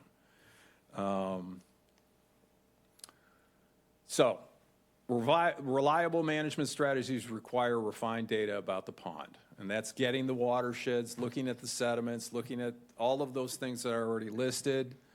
Holistic assessments require you should go and do holistic assessments. Don't focus in on one and only one thing. That has been a recipe for disaster in a lot of situations. Sort of like the pH that I talked about. That doesn't solve the overall ecosystem. Education about pond ecosystems is a big, big thing, especially for advocates and policymakers. Not many people are limnologists who study lakes. But you need to be able to get people to understand why a Cape situation is different than, say, out in Western Mass. You need to look at those different things. I don't know if I have time to go. Yeah? Quickly. All right. So this is development of management strategies, Schubel Pond, lots of detail. Wastewater was 60% of the overall phosphorus budget. Sediments were 23. We talked about interim alum, sewer later. Sewer originally on the schedule for the phase 3, DPW is talking about what they're going to try to tackle, and it's just try to move that forward just these properties that are in the bright green that are on that up gradient side there.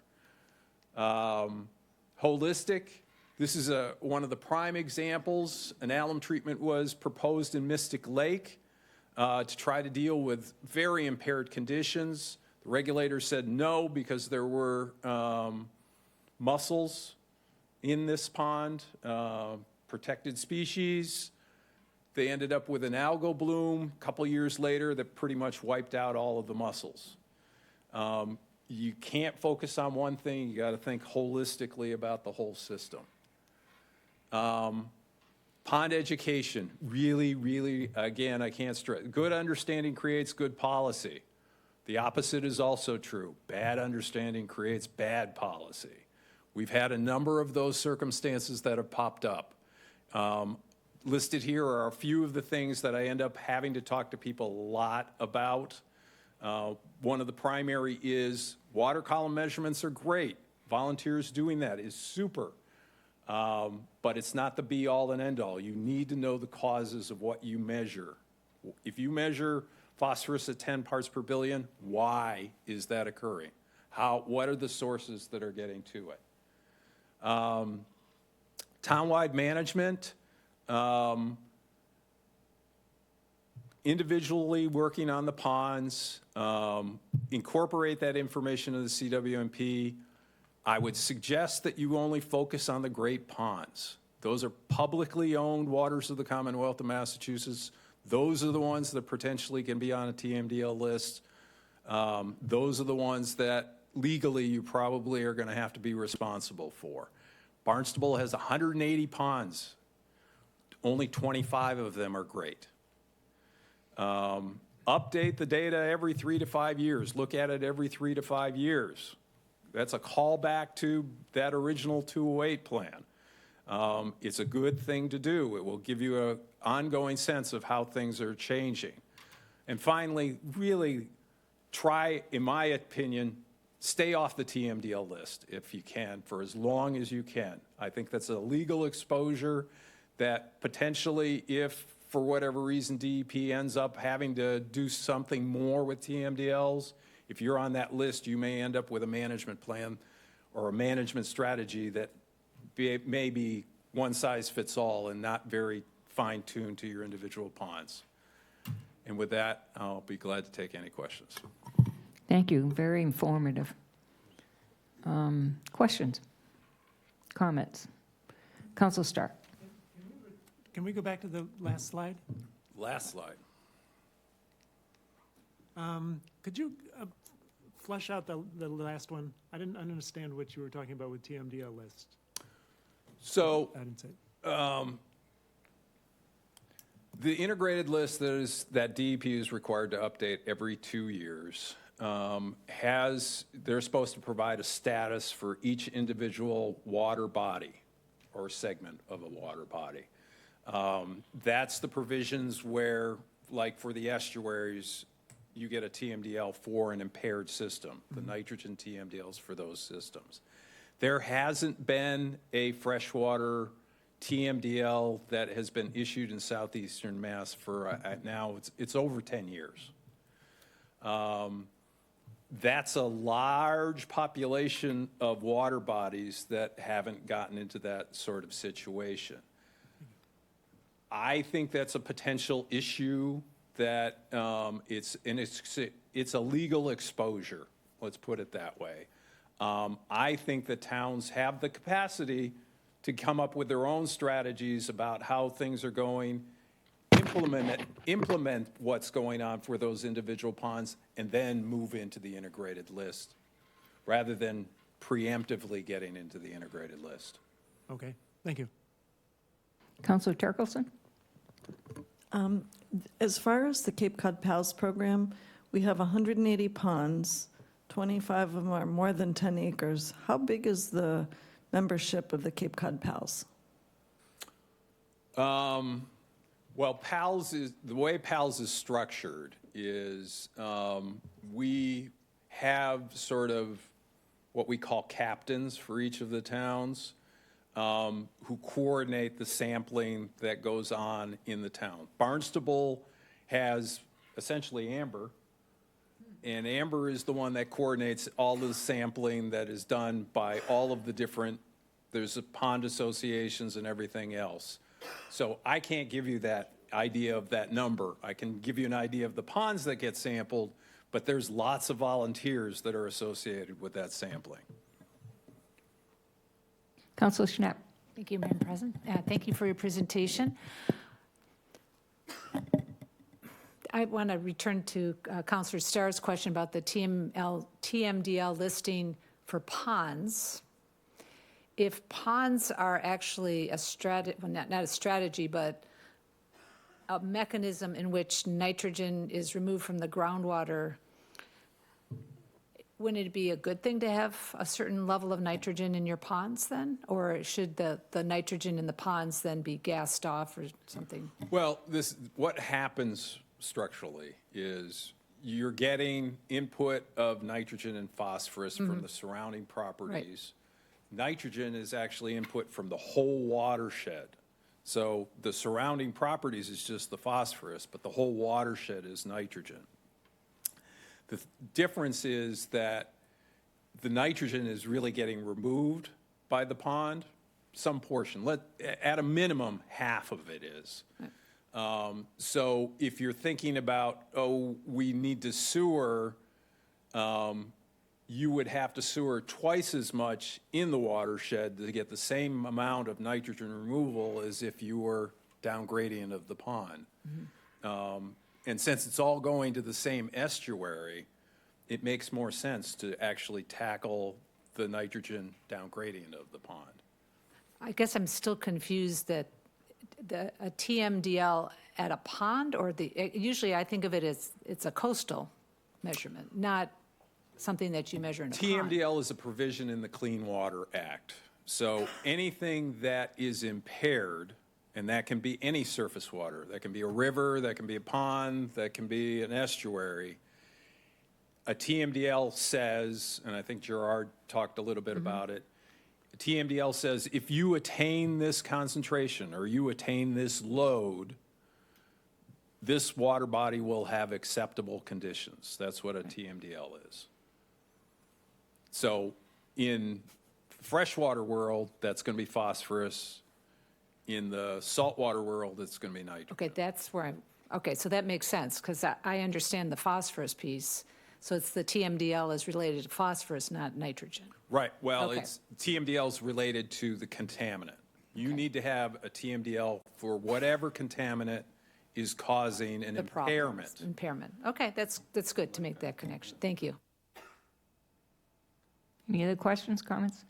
Council Bloom. Thank you for your presentation.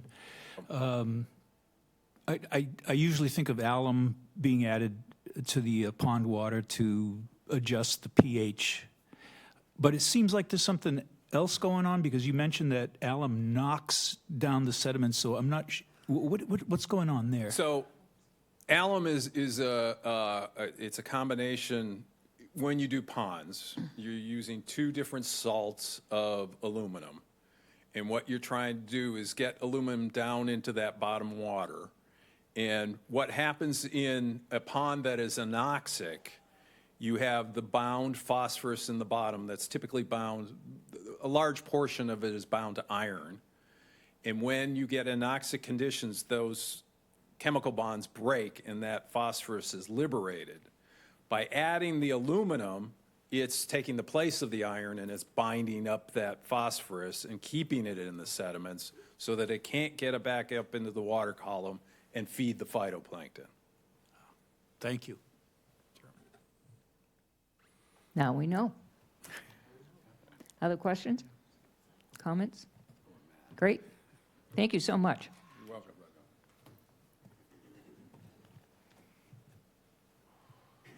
Did you want to keep rolling, or did you want to do a break and then keep rolling? What's your pleasure, guys? We have two more speakers, and then we have questions at the end. 5 minutes. We'll take a break. Good idea. Thank you.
It's on.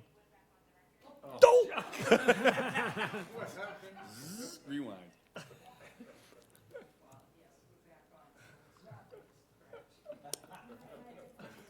I will. Oh, boy. So just, We are back in session. It's my fault. I did not notify the Zenas production. Crocker introduction, take two. Yes, thank you. We didn't do it the first time. Okay. I apologize. See if I can do this better. You were doing great, so Thanks, just I do it appreciate again. that. So now I'm all flustered. Oh, introduce Z, and then you'll get back We'll be into right your on gig. track. Okay. Anyways, our next speaker is Zenas Crocker. Mr. Crocker is the Executive Director of the Barnstable Clean Water Coalition, a group whose mission is to work to restore and preserve clean water in Barnstable. In this capacity, Z has built a team that includes Barnstable Clean Water Coalition staff, the U.S. Environmental Protection Agency, the U.S. Geological Survey, and the Nature Conservancy, among others, that is looking at alternative ways to address nitrogen in our abatements. Particularly, this group has done considerable work with innovative and alternative septic systems and is alternatively pursuing ways to utilize abandoned cranberry bogs to reduce nitrogen concentrations in the Marston's Mills River. Z grew up on Cape Cod, attended Barnstable High School, and earned an honors BA from McGill University in Quebec. Previously, Z spent over 30 years in the financial services industry in New York, Boston, and Asia. And before I let Z come up, what I wanted to say was, back in 2016, we were starting the conversations for the RAC. We were starting the plan. And there was a number of us, myself and Z included, that were sitting around a table at one point talking about alternatives and how we wrap alternatives into this plan. What was decided was to focus on the Marston's Mills River and to think of it as a system. And the reason I mean by that is that there's abandoned cranberry bogs at the beginning of it. There was a pond in the middle of it, and as Ed said, ponds are supposed to get 50% removal. We had data that showed that this pond was getting something in the order of 11% nitrogen removal because it had silted in over time. And then further down, there's a few more abandoned cranberry bogs, and at the bottom there was Warren's Cove, which maybe could be used for aquaculture. And we said, look, it'd be really cool if we could start to look at this thing as a system, sort of to a Lagrangian way, deal with wastewater that comes in, because you'd have a much quicker impact because the travel time is immediate versus the travel time through soil. Credit where credit's due, the Barnstable Clean Water Coalition picked that up and has run with it for the town effectively, and has done a lot of the good work on the alternative side for us. The work that they're doing in the bogs, not only are they studying it, they've also gone as far as to buying some to be able to make this thing happen. They are the principal agency right now that, at least on one innovative alternative technologies, is pushing that technologies to get to those testing thresholds that the DEP needs to make it generally approved. They've also done a number of water quality studies within the river itself and are probably at this point in time the subject matter expert on the Marston's Mills River. So I want to make sure that it's acknowledged and stated here before Z gets up to talk. So Z, without further ado, the mic's yours. Rob, before you leave, just define WRAC. The Water Resources Advisory Committee, Thank you. which is a little foreshadow, we may start to talk to you about again in June Yes. 13th. There has been some discussion already, just for the public. Thank you. Wow, Madam President, councilors, thanks, Rob. That was unbelievable. And to hear it twice. I'm old enough that I might remember it. Unbelievable. Don't let it go to your head. Thanks, everybody. So I'm going to run through a lot of slides, but I'm going to go through it quickly. We've heard a lot of great stuff from different people, and I'm going to emphasize and re-emphasize some of that. So where do I need to click? Oh, I need to go this way. There we go. So partners, we've got a lot of partners. The town is a critical partner. Rob had mentioned that. Ed at UMass, also critical, Mass DEP. Gerard, thank you for being here. How do we get here? History lesson? We all know how we got here. It's people. It's all of us. So suddenly we had a lot of people over the last 30, 40, 50 years. That's really the main problem, right? The density has come in, and as everybody's pointed out, it's wastewater. It's 80, 90% wastewater. Septic systems, Title V systems, cesspools really don't do much. And we're not doing much in terms of sewer either. When you look at this map, you can see in the dark areas just how much of Cape Cod is covered for sewers. Not very much. It's pretty scary. We've got a long, long way to go. I'm proud of the fact that we're making moves here in town, but we need to move faster and we need to do more. Just to reiterate, we've got a freshwater aquifer. There's really a few different lenses here, but it's essentially sole source. And we can't forget that it's recharged every year. We get about 48 inches of rain, about 4 feet of rain a year here. It's critical. If we didn't have that rain, we would run out of water. It's hard to believe, but we really would. But this can give you another illustration of how the water is flowing. So everything south of Route 6 is going into Nantucket Sound. And water pretty much travels, as Ed showed, from the northwest to the southeast. That's pretty much what you're going to see. Here's another illustration that Gerard showed. Glad to see DEP stepping up to the plate with estuary protection. But I'm going to talk a little bit because estuary protection is not enough. Estuary protection is not water protection for everybody. It's a start. It's critical. We need the regulations, but all water is connected on Cape Cod. The aquifer, all the lakes and ponds, all the rivers and streams, all the coastal water, it's all connected on Cape Cod. And so when we look at the plan to sewer Barnstable, it's critical. It's key. We have to do it. And I know we're going to talk more about that in the next meeting coming up. But one of the, frightening facts to me is the plan, and I know the numbers aren't exactly accurate, but $1.46 billion was the number for a 30-year plan some time ago. By the way, I stood up here when my late second cousin was here, Jimmy Crocker, and he had a plan, and we had a plan at the time. It was a 60-year plan, and I stood up and said, you know why that's a bad plan? Because we're all dead. That's the main reason it's a bad plan. So even 30 years is really too long, and one of the things that concerns me is after 30 years, we're only getting just over half of the town, and we need to do more than that. I think everybody in the town needs to clean their wastewater, full stop. We got to figure out how we're going to do that, how we're going to get there, and importantly, most importantly, how are we going to afford it? That's a critical question that we're going to spend more time on. It's hard to see this right here, but this is the Three Bays estuary. It was illustrated by Gerard. It's about 12,500 acres. We're very fortunate. We've got a lot of wealthy supporters in the Three Bays area that were willing to back us. We're willing to attract and help attract the U.S. EPA, the U.S. Geological Survey, the Nature Conservancy, all mentioned, to help consolidate and look at this estuary.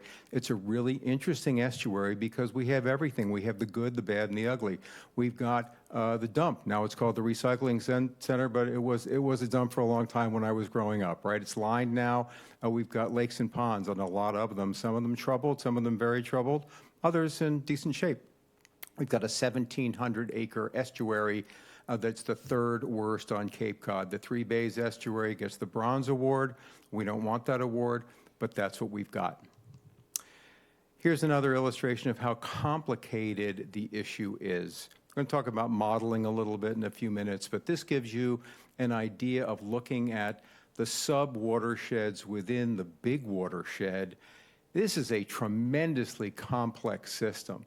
So if you think anybody can really figure this out and understand it, good luck. I don't think so. Even the best minds can't tell you exactly what's going on in groundwater because it moves in unexpected ways. And we learned that firsthand, and I'm going to talk to you a little bit about that in a second. One of the first things we did, and it's been talked about here again, is started to test. We looked at the Marston's Mills River. We test that in 10 locations weekly. We have for over 6 years. We test the estuary, and I'm going to illustrate that in a minute. When I met one of the key people who was a founder of Bob Zimmerman of the Charles River Watershed Association, and I talked to him. Scott Horsley introduced me, and I said, how should we approach this? What do we want to do? And he said, you have to test. You're really going to be surprised at what you learn. You're going to be very surprised that things aren't exactly what you think they are. And then you have to get tons and tons of data, important data, because you need to go to DEP, you need to go to the regulators with the data that they're going to need. You don't want to go 5 years and say, well, too bad you didn't collect this or that. So we've been trying to get very robust data to understand things. We do test. It's hard to see this map. This is the Three Bays estuary itself, and this is the US EPA sampling. It's very troubled. We had other maps illustrating that it's continuing to deteriorate. There really aren't any very good areas where you get a lot of tidal flow. That can help. That helps dissolved oxygen. But we're loading this area with nutrients. Nutrients turn into algae, Algal blooms happen every year. The algae dies, it drops to the bottom, and it creates muck. That's why for many of you that might have walked around a lot of the sandy bottoms that you knew growing up, and now you walk and it's little clouds of muck all over the place. It's hard to find that sandy, shallow area anymore unless you go somewhere else, out Cape or maybe to the islands. So we targeted two things. When we started to look at the Marston's Mills River, and we started to look at where is the problem coming from, we actually went up and talked to the farmers that farm this particular area, and they said, gee, you know, we stopped using a lot of nitrogen about 20, 30 years ago because everything got green on its own. That was an aha moment. That was like, wow, okay, we're creating our own fertilizer, and we're fertilizing the cranberry bogs. Isn't that terrific? But maybe that's an opportunity because the cranberry business is very troubled, is going to be. Climate change is going to make that business a very difficult business, but it's an interesting opportunity. We knew that the town was working on sewering, but we wanted to work on alternative septic systems because we really felt there was a big, big opportunity to accelerate development of technology that works. We really, for me, when I think about alternative technology, I think about this. We all have this in our pocket. 30, 40 years ago, it was all centralized computing, and now we have something in our pocket that could probably launch a rocket if we actually knew how to use it. That's innovative alternative septic system technology. We rely on the work that Ed Eichner and SMAST, have done over the time. And so this is the TMDL load, just to zero in on the Three Bays estuary. The calculation is about 48,000 kilograms is what the load is in the estuary right now. And you can kind of see in the middle of the page, hard to see, you need to remove a lot. We need to remove about 22,000 kilograms to get back to a healthy estuary, or what the estimates are for a healthy estuary. Excuse me, about 8,000 kilograms actually transits the cranberry bogs in the Marston's Mills River. And to turn around and give Rob credit, when we first started to look at this and understood it, Rob was like, well, we need to put a treatment system in the middle of the river. Let's do that. And I'm like, well, I don't think DEP wants us to do that. We're probably not going to get away with that. But you know what? What we've done is really looked at a restoration project that essentially duplicates a lot of the elements that are in the waste treatment plant not far from here in a natural system, and I think that that's really exciting. We bought a lot of the bogs from farmers who were getting rid of them anyway. They were retiring. They were going out of production. We've got a number of ponds that are in the system, and when you think of the waste treatment plant, we've got settling tanks. We've got a treatment area where bacteria are doing the work. When we restore these bogs, and we'll really restore them to a natural wetland condition, and those wetland conditions actually will naturally, biologically take care of the nitrogen, either gasify it or consume it, and that's what's going to be successful for that particular restoration. Just to see where we are, Mill Pond, which was referred to by Ed, we've worked on that a long time. It's still part of the plan for the CWMP, by the way. There's an update on that. We may be able to do things and maybe accelerate that with federal money coming along. The Marston's Mills River is interesting because when we started to look at rivers, all of the estuaries that are most troubled on the Cape are fed by rivers. Of course, they're really small streams on Cape Cod. They're not big rivers. But if you look at next door Pompanesett, that's the Santuit River. You look at the Mashpee River that also comes into Pompanesett. You look at Wacoyet. All of the problematic areas are fed by rivers. And importantly, if you look at groundwater and how we're going to intercept it with sewering, tremendously important. But since groundwater moves 1 to 4 feet a day on Cape Cod, it's going to take a long time, even after we put the sewer in, to clear out that polluted groundwater that's already there. It's going to take decades. For the rivers, if we can clean those up, that could happen quickly. You know, my pitch to people who want to support it is that that could happen in your lifetime. It's the one thing that could really change the water in our lifetime, restoring these cranberry bogs in that river system. So these are the bogs that we purchased. Our goal is 100 acre. We've now acquired 64 acres here. We're going through design phase now. We're about 75% through the design, and hopefully we'll be coming before you all. And one of the things we're going to do is ask for money. But it's going to be money well spent for the following reason. We think that once restored, this system is going to reduce the equivalent of sewering hundreds of houses at a cost that probably will be far less than 10% of what sewer will cost. And it's going to be beautiful, and it's going to be a community asset, and it's going to be an education asset, and it's going to operate forever because you really don't have to do much to it. It's a natural system. And my headline is, I think that cranberry bogs help save the economy here in the 1850s. In the 2050s, bogs might do the same thing environmentally for us. There's a lot of cranberry bogs around town. There's a lot of abandoned bogs that can be put back to productive use to clean the water. This is a great headline. Your septic system will not be ignored. This was an article that was in the Wall Street Journal not that long ago, and if you take a second to read it, the fascinating thing is Old Testament book of Deuteronomy. This is the same thing that we have today, okay? This is saying, leave the camp, go dig a hole, do your business, and then cover it up. Hello? We're almost still doing that. I mean, it's really, Title V is just an outhouse that's underground. It's crazy. We can do better. We need to do better. We have to do better. We're seeing regulations change. The Vineyard is actually moving ahead on some of these regulations, I'm excited to say. They're moving much more quickly than we are, even though they don't fall under regulations that Gerard talked about. There was an article Wednesday in the Washington Post talking about sea level rise and the contamination of septic systems along the coasts, all over the coast of the United States. We really haven't talked about this part of the equation. I know we're not going to talk about sea level rise today, but this is a clear and present danger. And I think sea level rise is a threat that this community absolutely has to spend more time on and get our arms around. And septic technology is going to be one of the areas we really have to spend a lot of time to understand. So in Tisbury, some of the rules are going to be you have to install a system as part of a house sale or a real estate transfer, as part of an upgrade or a replacement, as part of new construction, as part of expansion. And I believe we can incentivize some of that potentially at the town level. For instance, I'm going to write a newsletter coming up on ADUs.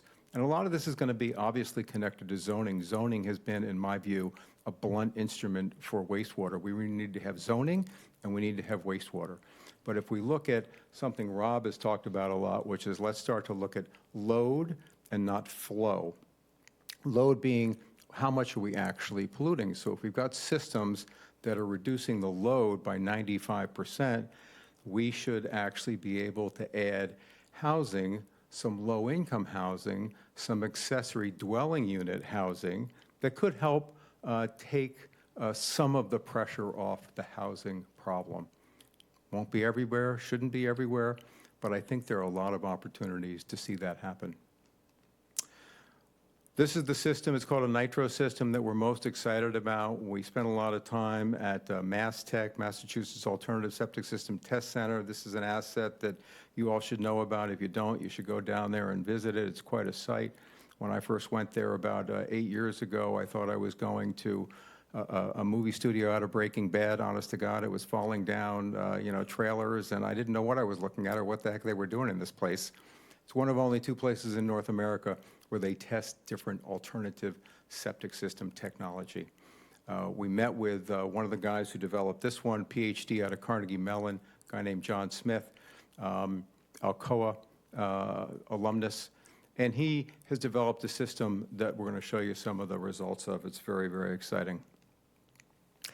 First of all, a lot of characteristics can be retrofit into an existing Title V footprint. So you have a septic tank, and in between it, you can put this treatment tank. Relatively low cost. It's not cheap, but I'm going to talk about that. It's modular, so you could have any size home accommodated, relatively low maintenance, real-time monitoring. In the absence of power, generally speaking, it's all gravity, so you don't have to worry that you lose power in something, you're not going to be able to take a shower or go to the bathroom. The data we developed by looking at Shubal Pond. So coincidentally, we both ended up working on Shubal. We came first, starting to work on it. The Shubal community, if you look in the left-hand picture, was particularly concerned because we had harmful algal blooms occurring there in July of 2020. Very problematic. One of the things that was interesting is we started to look at that area because USGS and the US EPA sent us there to put in a cluster of alternative systems. And so this is a neighborhood where we've actually installed systems. We've now got 14 different homes that are installed in this one area. And we did that because even though people were putting in alternative septic systems in different places, and there's over 3,000 of them in the Cape and Islands, we did a study with the EPA and we found out really none of them worked. But the problem was the data wasn't being collected properly. And the problem was also it was a wealthy person on the coast who said, I want to do the right thing and I'm going to put one of these things in. But unless we can deal and treat hundreds and thousands, it's not going to make a difference. That's why we're doing the sewer, and that's why if we're doing alternatives, we need hundreds and thousands of them to actually make a real difference. And so here, we started to look and do testing with the US EPA. And so what we discovered is the direction of the water flow looking at this area. And one thing I want to mention is the U.S. Geological Survey, these people are the best people in the room. They're the smartest people in the United States in terms of groundwater, and they thought that the groundwater was going from left to right. It's not. It's going from right to left. We only knew that after we put the wells in, after we did all the work, and they were like, oh, wow, it's actually different than we thought. Well, you know what? Groundwater is really, really complicated, but we've actually ring-fenced this area. We understand where everything's going on. And these dots here illustrate where the wells actually exist. So we have over 38 groundwater monitoring wells in the neighborhood to look at the groundwater and understand what's going on there. We know it's wastewater. We pick up levels of caffeine and other ingredients and things that we know are coming from wastewater. And just because I forgot to mention, you know, the wastewater is contaminated really wherever you look. We actually had the EPA test the river water in the Marston's Mills River, which has elevated antibiotics and antidepressants in the river water, okay? And Rob said, what are we going to do if we find that? How come? And I said, well, I don't know, but we're going to look. We're going to see. And it's really just an indication of what Andrew or somebody said. You know, we need source reduction. In the end, you really got to get at the source, whether it's through sewer or whether it's through alternatives. That's how we're going to control this for the long term. So this particular system is really exciting. What's interesting, the median influent number, what's coming into the septic tank itself. And for each of these houses, first of all, we paid for everything. We spent over $1 million putting in these systems. We paid for everything. We changed the water so that we could collect only the household water. The outside water was ring-fenced. We collect all the data from the septic tanks monthly. This is Mass Tech that's doing that work. We look at the water wells quarterly. That's US EPA and USGS that do the work. And we started to look at and understand what are the characteristics here. The influent number, 87.4, very high number. Now, the state numbers that we're using right now are around 45. We're not going to really get into prosecuting why that is and how that is, but it's a difference that's meaningful enough that we have to understand what it is, why it is. A lot of it we think is probably water-saving devices that have changed how the math looks over time. The good news here is the effluent number, what is being treated, the number coming out of the tank, 2.9 milligrams is what we're getting at this point, which is an extraordinarily high number. That's far better than the treatment plant. And that doesn't mean we can do it everywhere, but it's certainly very encouraging. We've got a couple of years of data, and I'd say, you know, knock wood, so far so good. We're really excited about the results we're seeing, even though we have to continue to improve things. And that means because we actually collect the water usage data, that we know how much nitrogen we're actually removing. And these numbers, too, are different than what some of the science would tell you in terms of how much each of us is producing potentially in terms of the load of nitrogen and the load of phosphorus that's coming out. So you can see here annually, you know, in some houses we're taking 17, 16 kilograms annually out. That's a lot. Now, we do assume that the Title V system is doing something, so it's not like they do zero. But these numbers are, I think, really encouraging, really important. It's the kind of information that we need to take home. One of the questions that I would ask is, well, where might we put these systems? And I would say that what makes sense to me, and again, I'm not a scientist, I'm a layperson, but what I'd like to see us be able to do is work backward from whatever the water body is, whether it's a lake or a pond, or whether it's an estuary or another body of water. And that's where you might apply this technology to incentivize, to mandate that these houses are the first ones to get the treatment that they so desperately need. And unless we mandate it, it's not going to happen. Down the street from me in Osterville, nice gentleman came, bought a lot for $3 million, built a house for another $3.5 million. I love what you're doing. I'm going to put one of these systems in. I love it. He called me in January. I can't afford it. I'm not going to do it. I'm sorry. I feel bad, but I can't do it. I'm like, you're going to do a Title V? You're going to do the engineering all over again? You're going to save $10,000, $15,000? Really? The answer is yes. And you know what? That's going to cost this community hundreds of thousands of dollars in the end, right? Because we got to clean up that mess. And this is the kind of thing that we have to change. People on the water, in my view, should not be allowed to do that. Full stop. Everybody can afford it. We can figure out how to stop it. It just shouldn't happen. It really can't happen.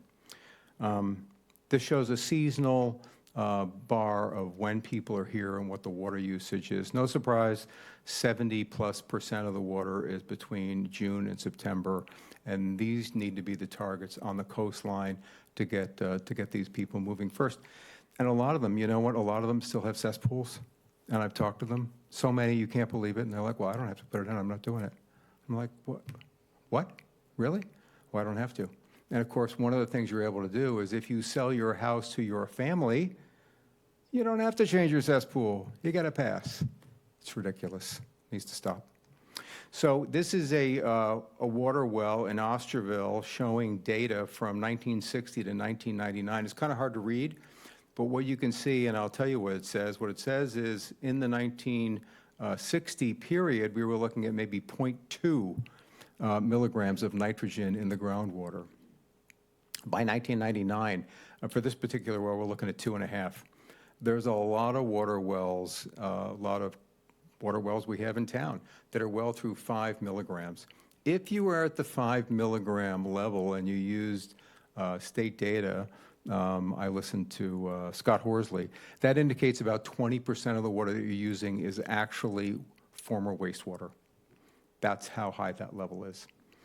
And I'll tell you, in the land of we don't know what we don't know, that's what's most concerning to me. Even though it was nice to hear Andrew talk about the quality of our drinking water, I tell everybody you need an activated carbon filter, just like what we have in town on a large scale, but I think you need that in your refrigerator for your drinking water. We don't know what we don't know. You guys all had Laurel Scheider here, excellent scientist. She's got a great line I use all the time. People on Cape Cod don't know how much sunscreen they drink. And that's what's going on. We're flushing stuff down the toilet. We've got household products going down the drain. That's our water source everywhere. Yep, some better than others, but that's what's going on. So we really have to do a better job. We got to pick up the pace. This is another illustration of the changes that are going on at the Cape Cod public supply wells, and this is a slide from Tom Camporeri's work. And if you look at it, you can see that through time, and this only goes to 2002, we're marching higher in terms of nitrogen. To me, that's just an indication that we're using more wastewater as part of what we consume. It's risky. We need to figure out how to clean to the best standard we can. It's not going to be perfect, and I'm not here to stand up and say, let's not let perfect be the enemy of good. Improvement from technology that's over 2,000 years old just makes good sense. But let's not wait for the perfect thing that's going to clean everything out of the water. We can't afford to wait. We're going to get a lot more harmful algal blooms. This is Japonica glaciaria, which came from Japan. I'm more worried, frankly, about these than I am about sharks. When you look at what's happened in the water quality in the Chesapeake, or you look at what happened in Barnegat Bay, over time, we're seeing more of these. We're seeing more of these in 3 bays right now. The polyps load up. They attach to the floating docks. It's becoming explosive, and it's like you don't want to swim there.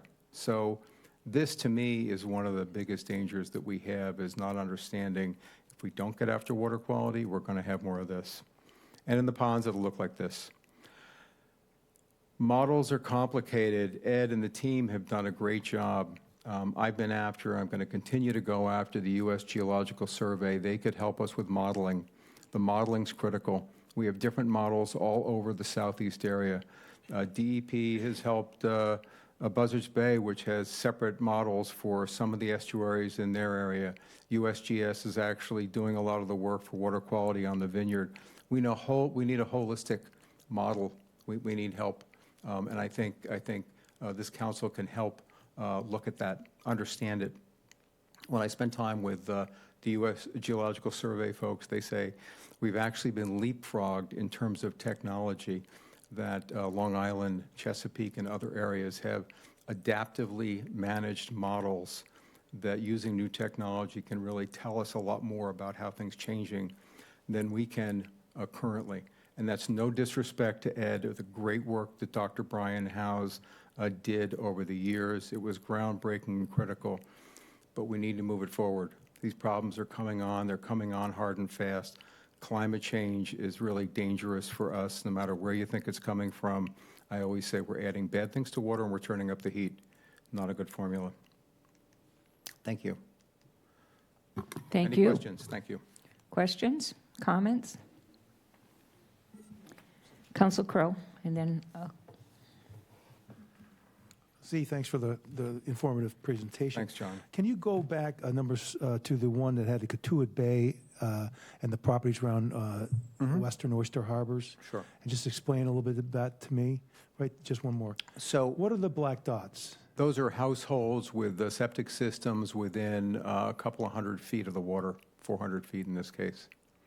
So there's 106 homes there, which by our math, using some work that the Cape Cod Commission has an interesting tool you can use, those households generate, as you can see there, a large discharge, very, very significant.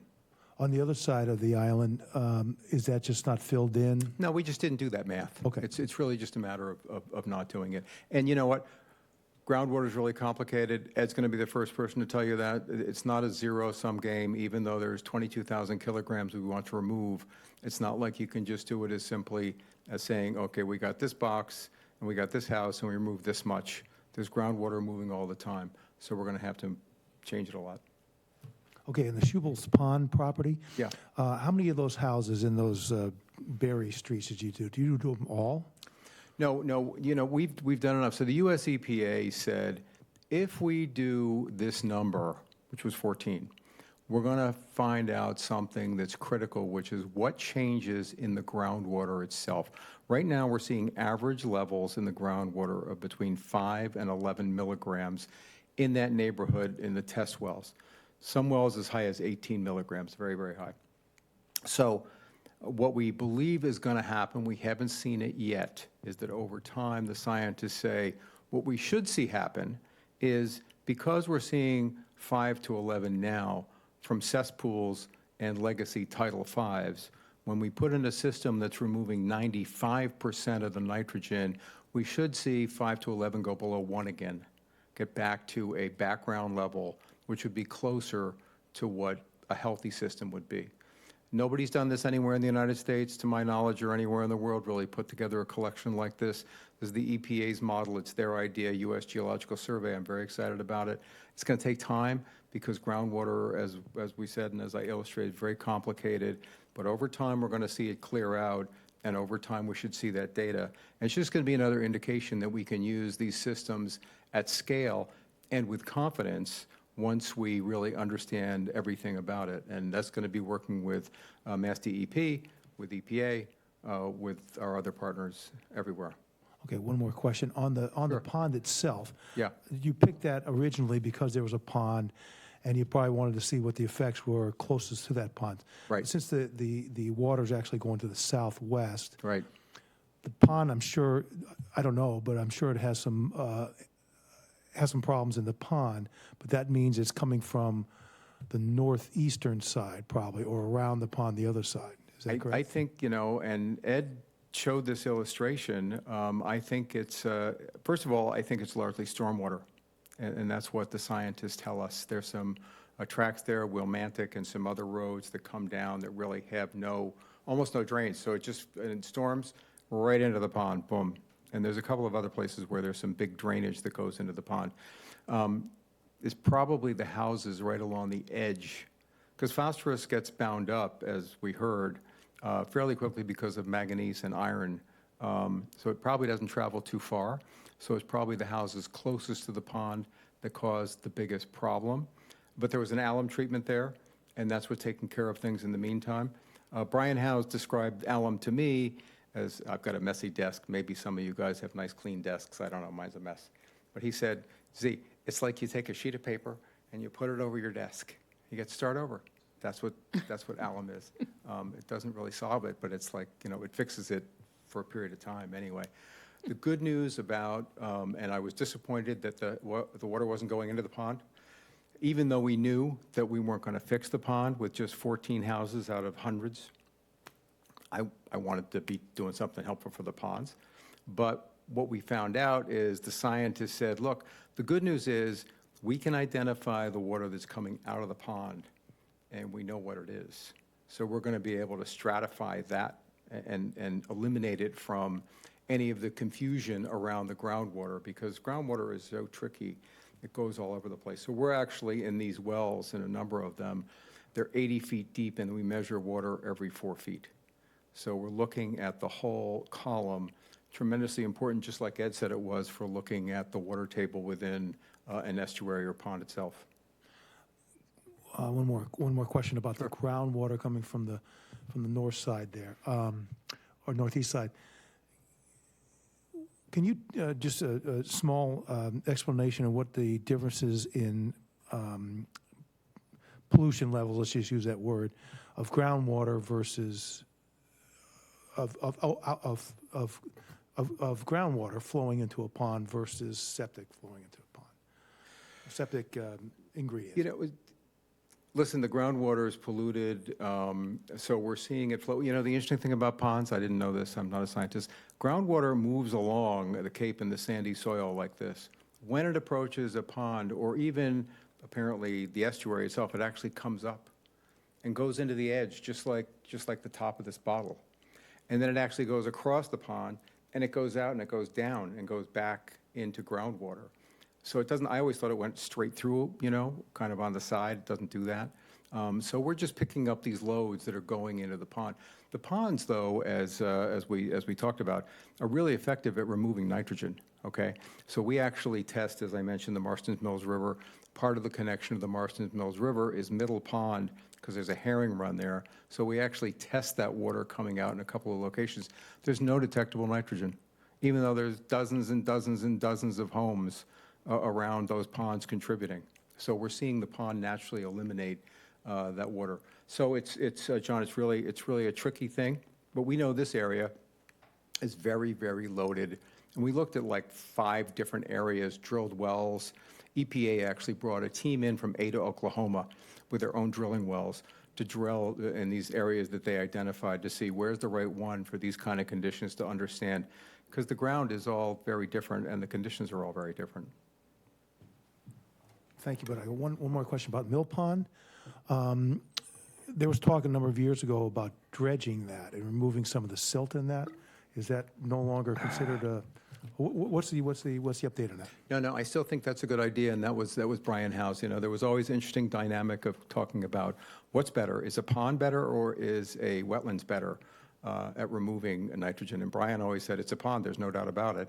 And a guy named Alex Hackman, who at the time was working for DER, Division of Ecological Restoration, said, no, it's not, it's a wetland.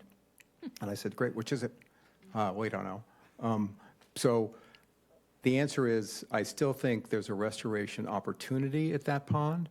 There's different conversations I've had with the town and with a lot of different agencies, potentially to do a project that could involve some dam removal and also still dredge a big portion of the pond. It's all about money.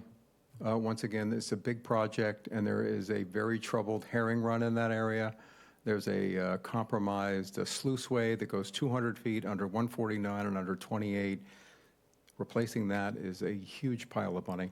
But there are federal agencies, and there are others who I think will help And so I think it'll be a project that's wrapped up in that whole effort. Thank you for answering the questions. Appreciate it. Council Mendez? Thank you for the presentation. Could you go back to the slide that shows the red dots around the old decommissioned cranberry bogs? Was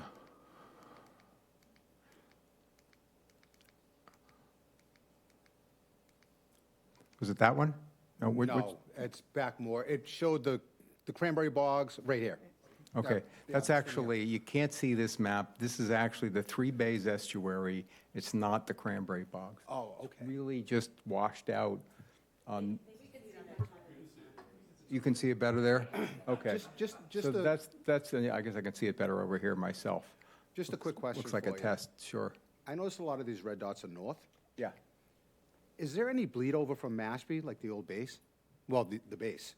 You know, no, I don't think there is bleed over from Mashpee. You know, I mean, the Pompanesett is the worst of all the estuaries. And Shoestring Bay, which we share, Barnstable shares with Mashpee, that's the worst of all the water bodies by a long shot. Maybe not, you know, incidentally, because the Santuit River actually drains Santuit Pond, which is also disgusting. Yeah. And I've seen that in the middle of winter. It's lime green. I mean, you can't believe that the river itself is like green. So my question is, do we have any kind of collaboration with Mashpee as far as this goes? You know, the town, Amber's going to talk about that, but I think that the town is working and trying to figure some of that out. We talked about, you know, what do we do over in that area? I think that's a great target for alternative septics because I don't believe we're ever going to pump our wastewater to the joint base. And I don't know what the expansion, you know, ability is to hook up into Mashpee. But as illustrated, you know, this is a shared watershed, so we got to do things to work together. In the septic system that you showed us, is there a point of reference where we can find out the cost? Yeah, I'll run you through the cost. So by my math, and not everybody's going to like hearing this, but when I looked at the latest math around the latest, what's it called, CFAC, the financial plan that you guys got recently, if you did the math, it was about 3,500 systems that were being connected, less than the original plan, which was 4,200.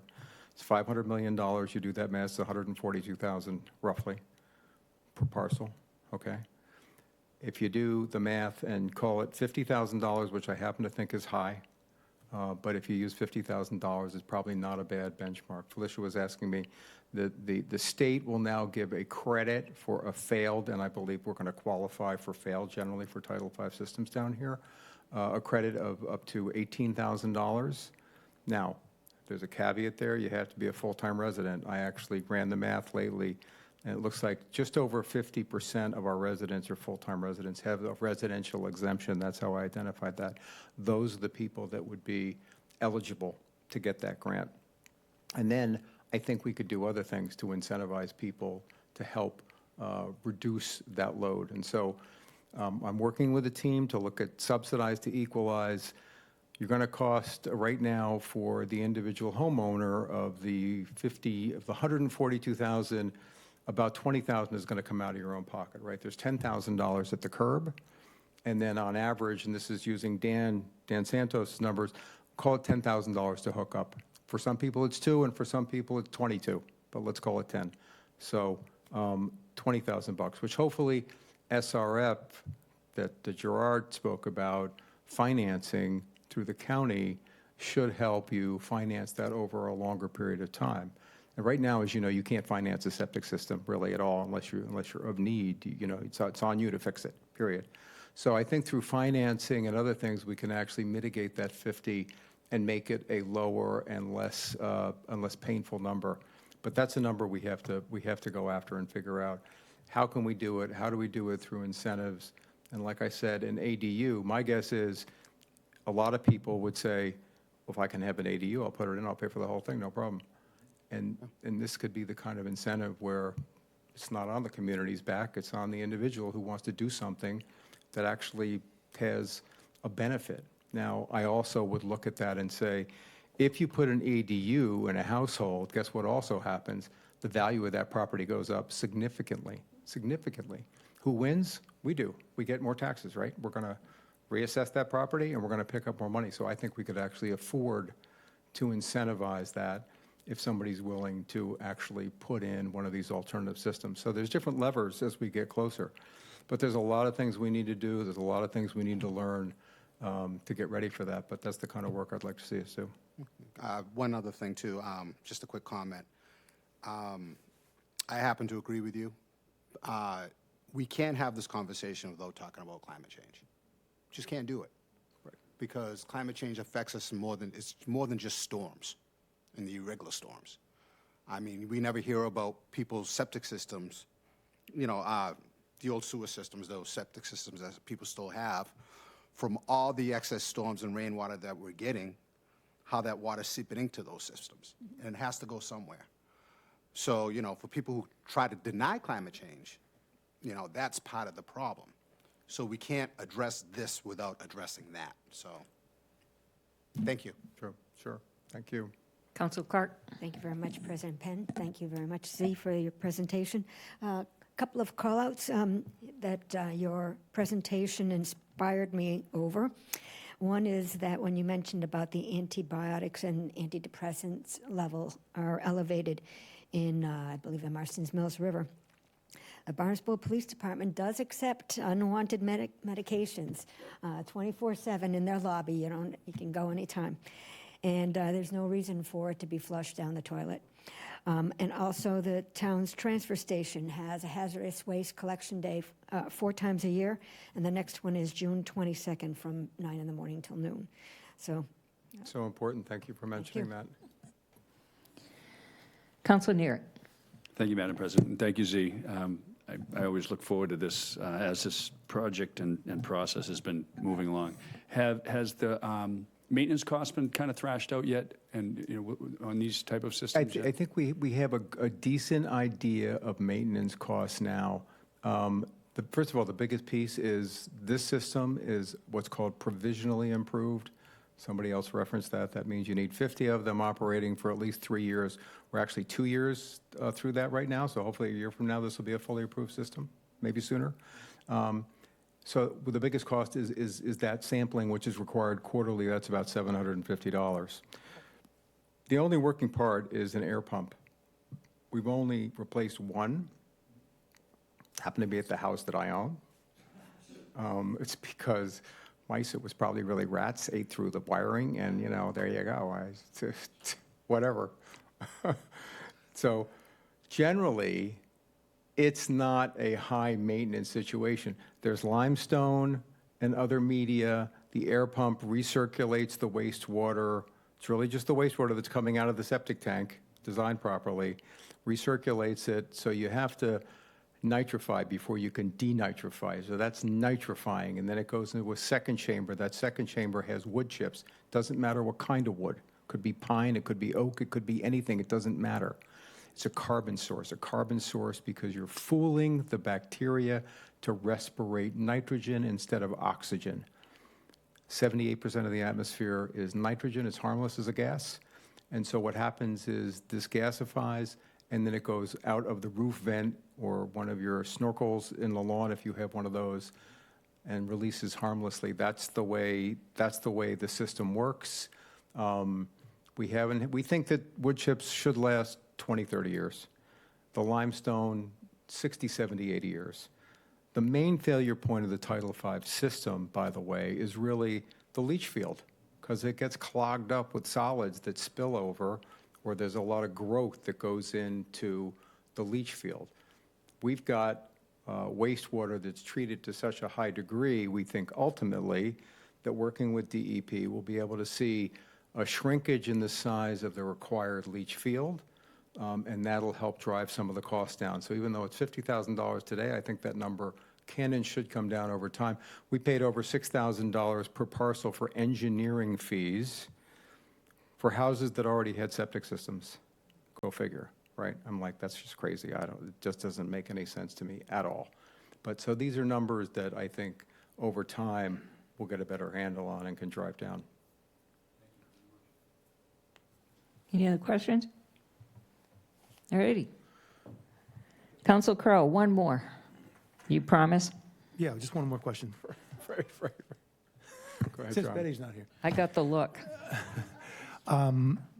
I ran into a person who has a house off of Joby's Lane. I think they put one of these IA systems in there a long time ago. Yeah. And the only issue they said they had, it didn't meet the test requirements because they don't think they didn't use the house enough. There wasn't enough going through the system. Is that a problem with this? If it's not enough We don't water going through the system? Yeah, is no, that- we don't think it is because the air pump continues to recirculate the wastewater even when nobody's there, but it's a good question because we are going to do work. There is the ability to look at what happens when the snowbirds come back, how quickly does that system become active again. We think it's pretty good, but it needs to be studied further to get 100% certainty. But, all the systems operate very differently. We chose this one for simplicity. I remember going to one of the presentations, and one of the fellows who was presenting his particular system said, "It's great, you only have to change the sulfuric acid once a year." And I said, "Great, I won't do that one, thanks anyway." Not messing around with that. thanks. Thank you. Thanks, everybody. Can I? Counselor Turkelson, then we'll go to Counselor Starr. All right, never You mind. thought you were done, not I'm yet. still here, okay, not yet. Go ahead. Are there other communities that have installed these IA systems then? And Say- have say it studied again? them? Are there other communities that have these IA systems in clusters like you're doing? I mean, you made Sure. it sound like we're like the tip of the spear here, so I'm just Sure. wondering. No, most of these particular systems are on Martha's Vineyard because that's where this particular fellow is, so they've really taken that to heart. So Lake Tashmoo is mandating them, they're putting them in, he's got a backlog now. That's all that's what they're going to use, and they're going to roll them out as quickly as he can make them. We have about 20, 25 in this town. There's another 25 plus that are over in Falmouth, and a total of a little bit over 110 right now that are installed and operating. So there's pretty good data, but we need more data. Counselor Starr? Thank you.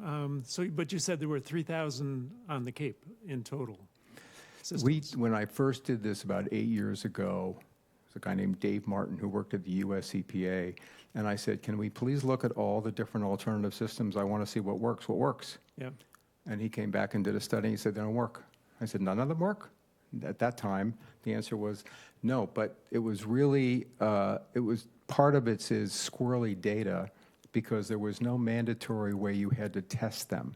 And so they had to be tested with some frequency, but with some of the systems that were approved, you only have to test less frequently. But it's very different if you test something in January than in July. And when it's all random, it's random data, so you really couldn't prove that any of these systems work. And I'm not going to call out systems, but there's a lot of systems that don't perform at a high enough level to actually make a difference. And I think to DEP's credit, they really were reluctant to generally approve systems that frankly weren't doing enough.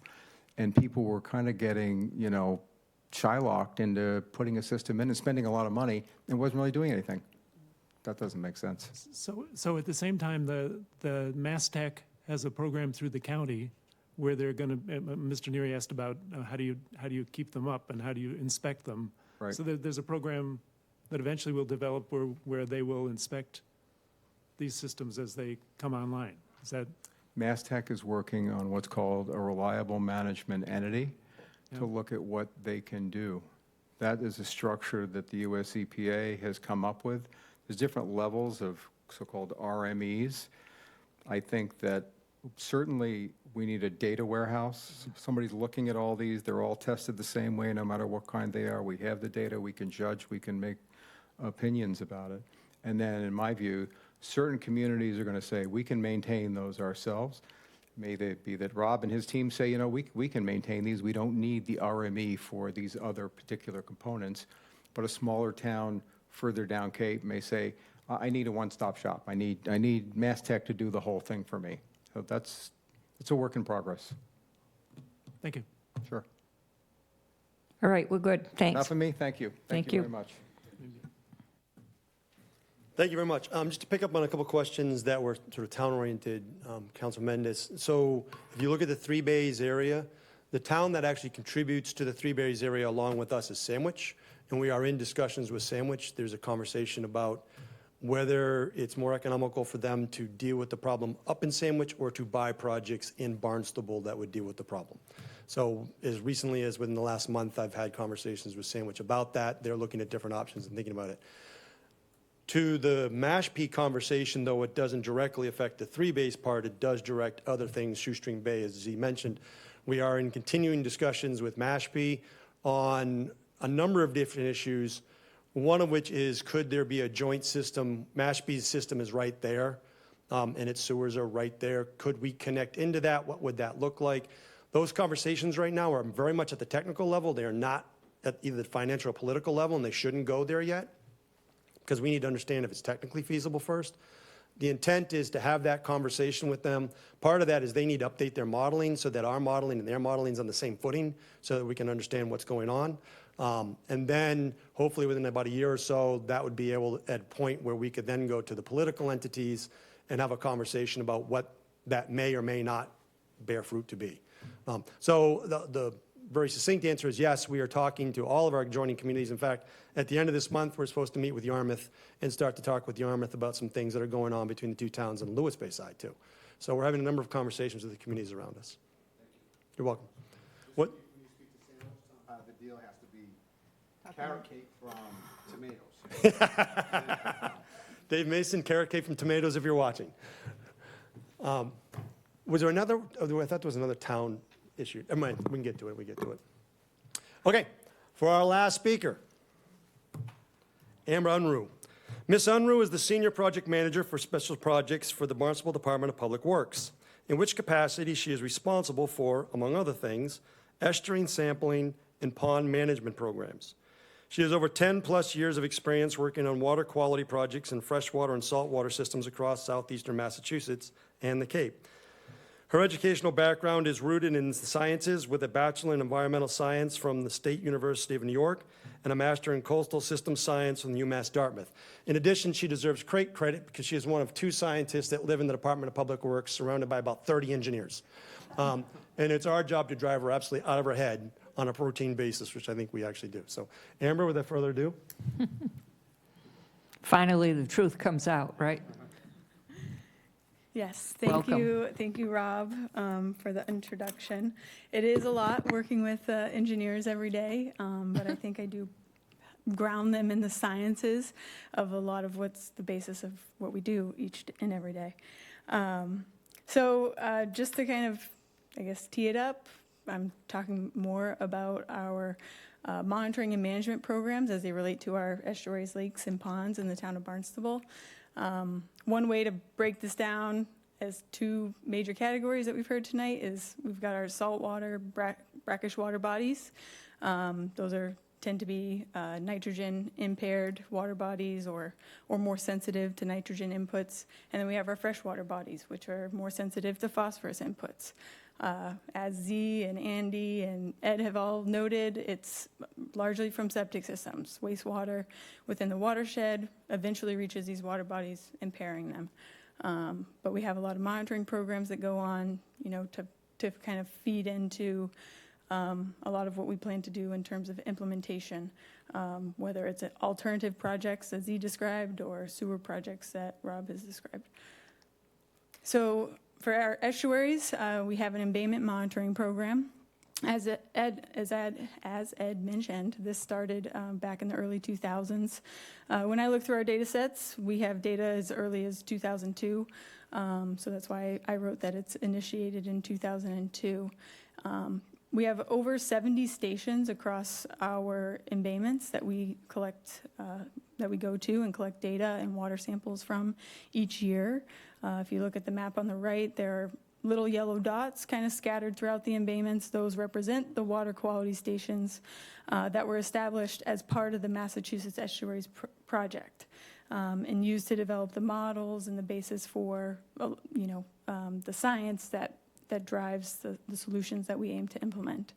It's a very collaborative effort, collecting these samples.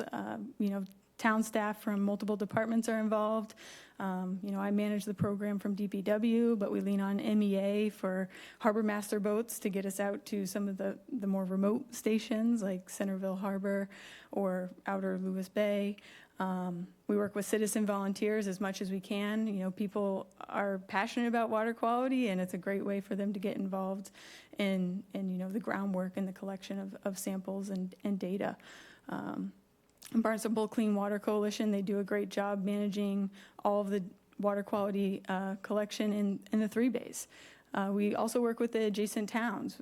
Yarmouth, we have to specifically coordinate with them that we all sample on the same day for Lewis Bay, because those samples being collected on the same day is important for feeding into models that Ed works on.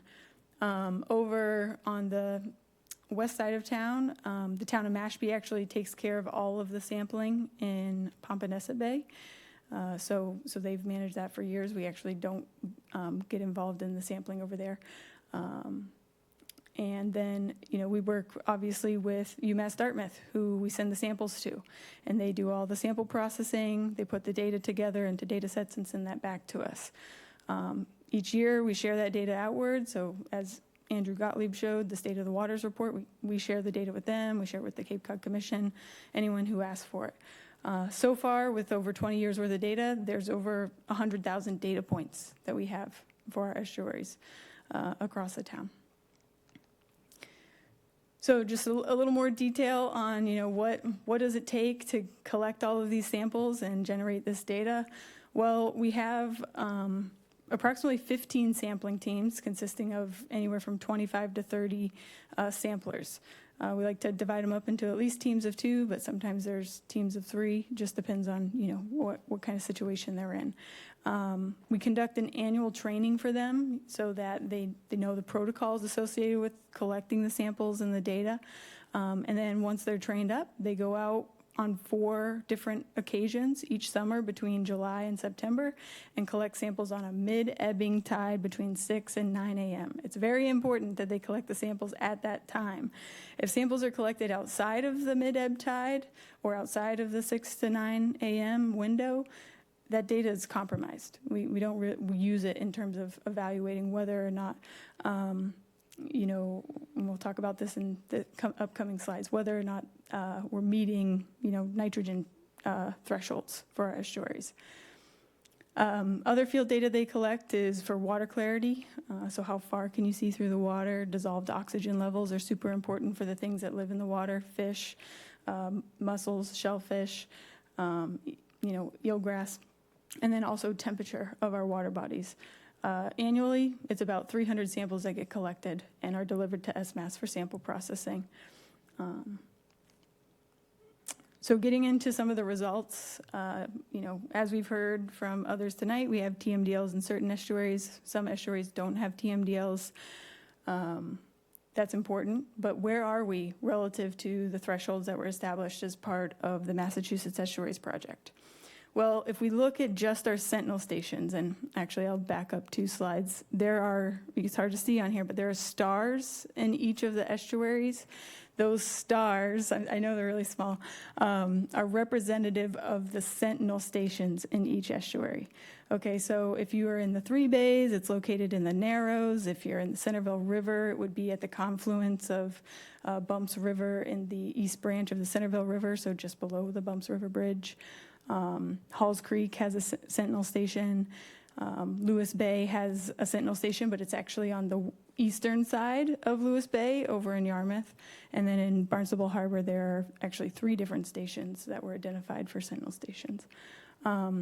These were all established as part of the Massachusetts Estuaries Project in conjunction with SMAS work and Mass DEP input. So just looking at our Sentinel stations in terms of the data we have, if you're in Lewis Bay or Centerville River, both of these embayments are impaired due to excess nitrogen inputs. And the total nitrogen levels at these Sentinel stations are above the nitrogen thresholds that were identified as representative of healthy ecosystems. And so in the Lewis Bay estuary, at that Sentinel station identified in the Eastern Cove, the TMDL nitrogen threshold that was set as being representative of a healthy ecosystem would be 0.38 milligrams per liter of total nitrogen.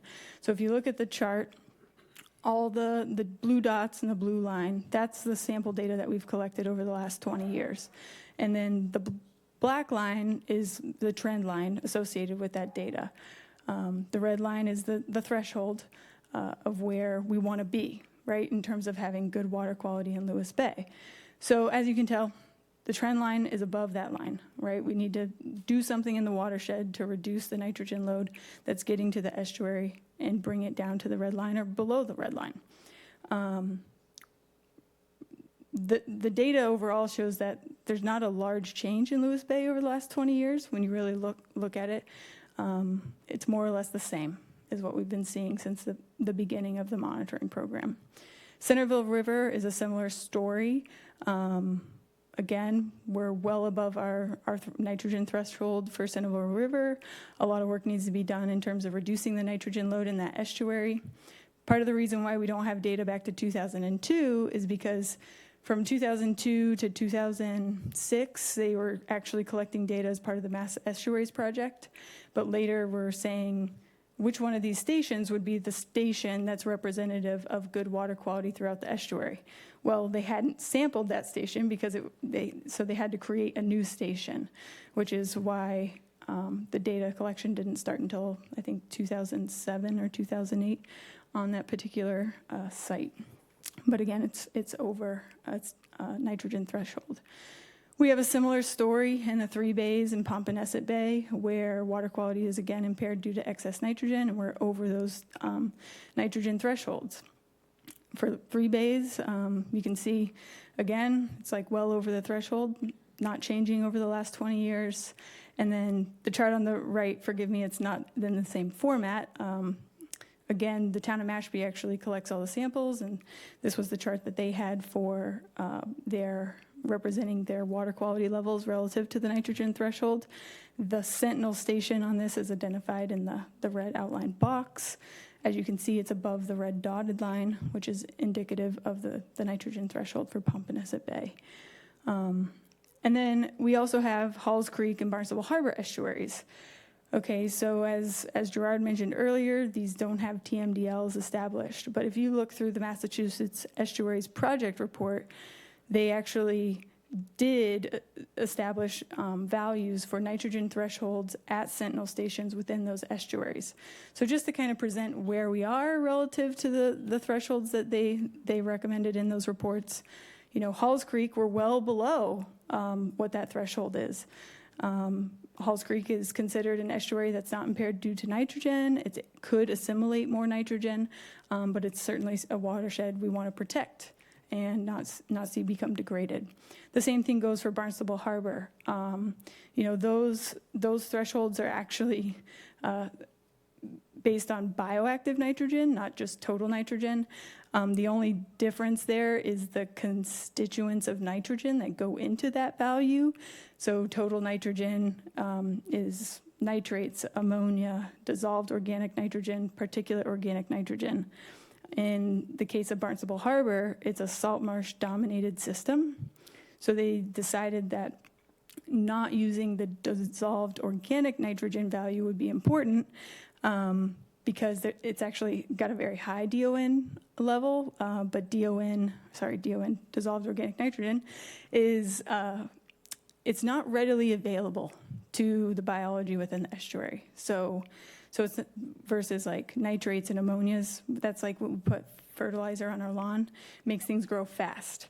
So those are kind of the more important constituents. In the particulate organic nitrogen, it's easily recycled back into the system. So they kind of adjusted how they determined that threshold value. But nonetheless, we're basically at our thresholds, you know, for that estuary, more or less. So looking forward, you know, this monitoring program, it provides the baseline data for our estuaries and the ability to track nitrogen improvements in the water as we implement our CWMP.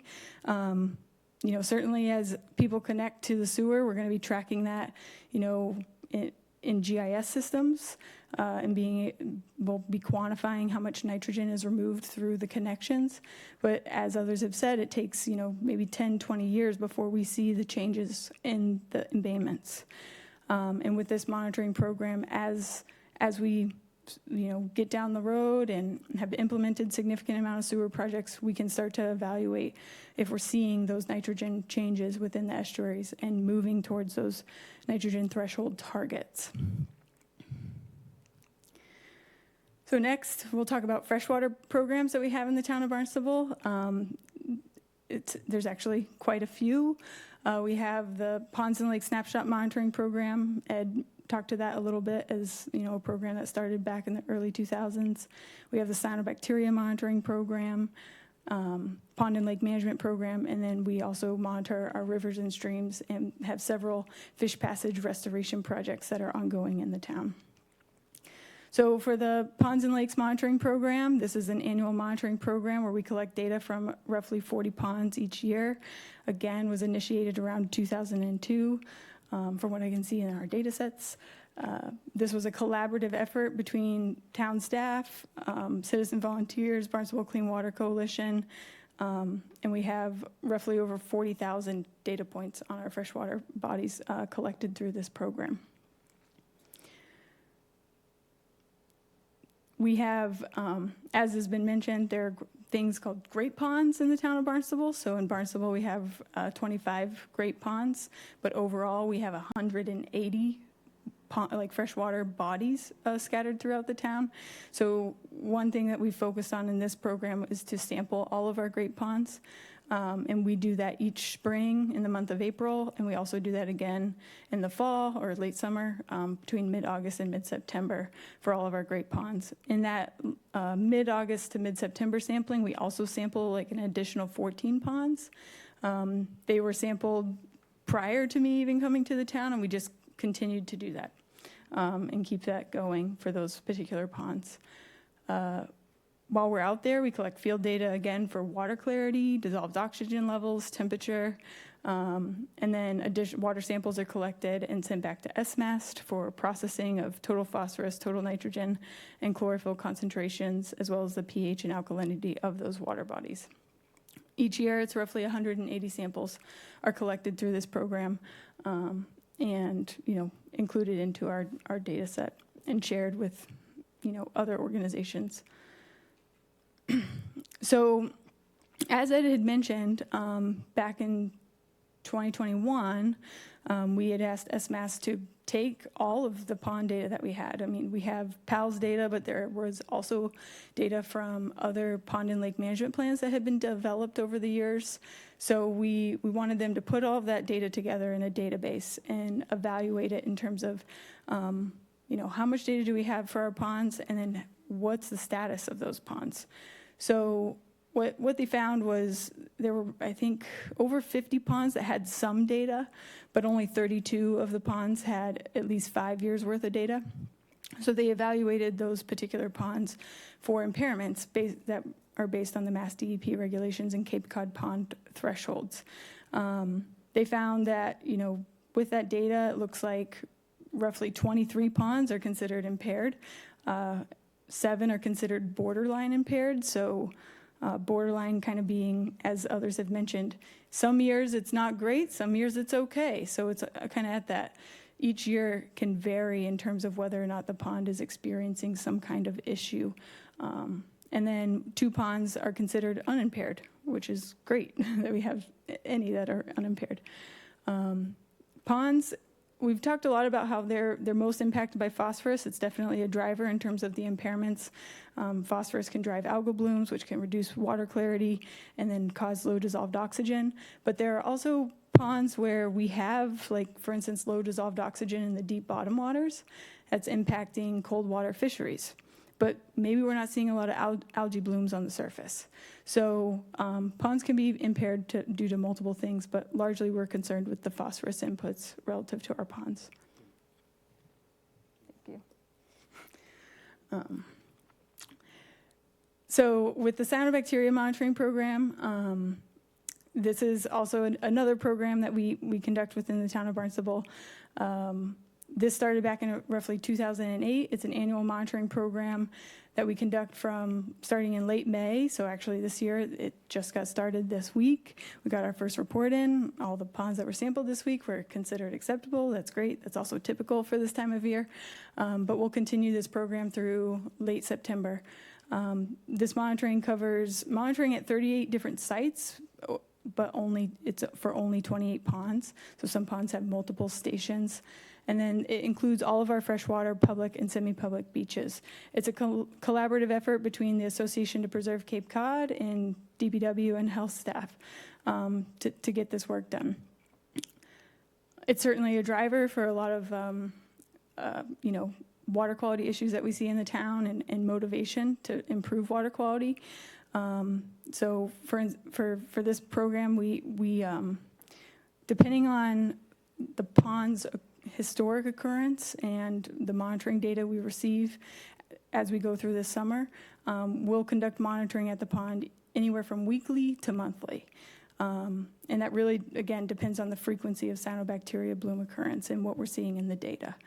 And then if the cyanobacteria levels start to elevate, we might post something like a pet advisory.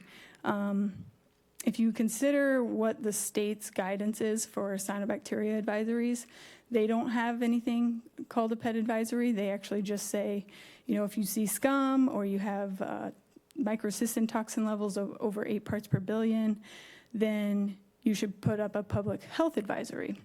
Well, one thing we noticed in the town of Barnstable is you might have very slight scums occurring, or you might see cyanobacteria levels slightly elevated in a pond, but not to the point of warranting a public health advisory.